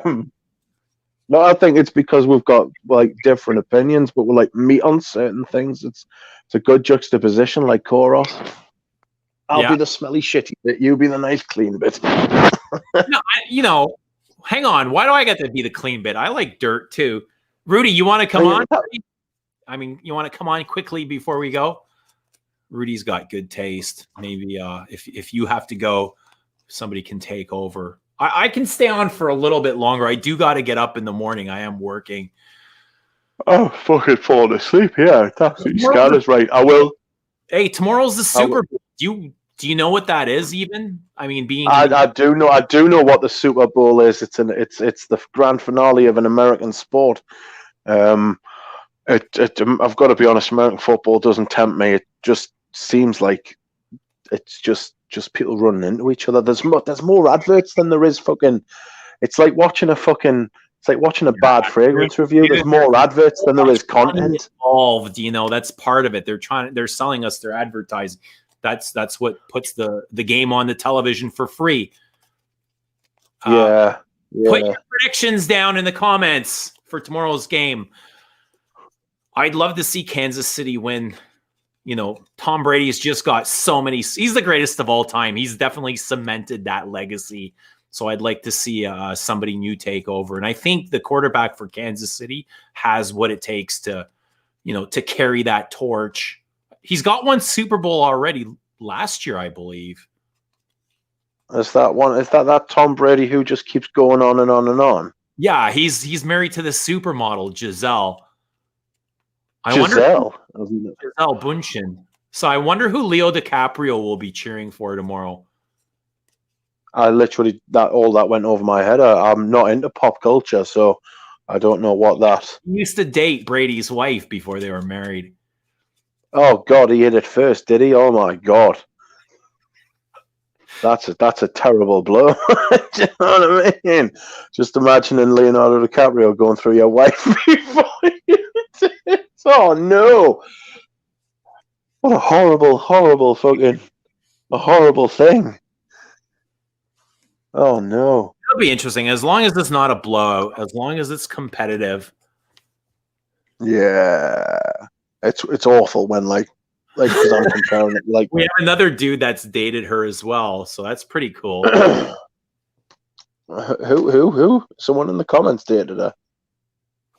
Yeah, somebody in the comments dated Giselle. Oh my God!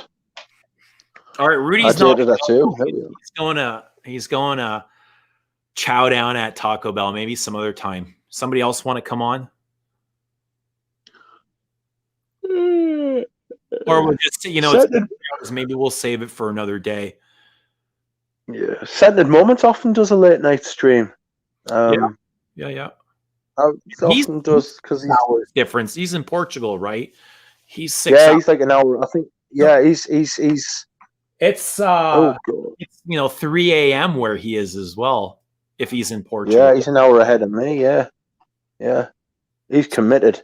He's got good taste. He put me onto Perfume and Roma, which is a lovely Italian. I'm really curious on Ganymede, that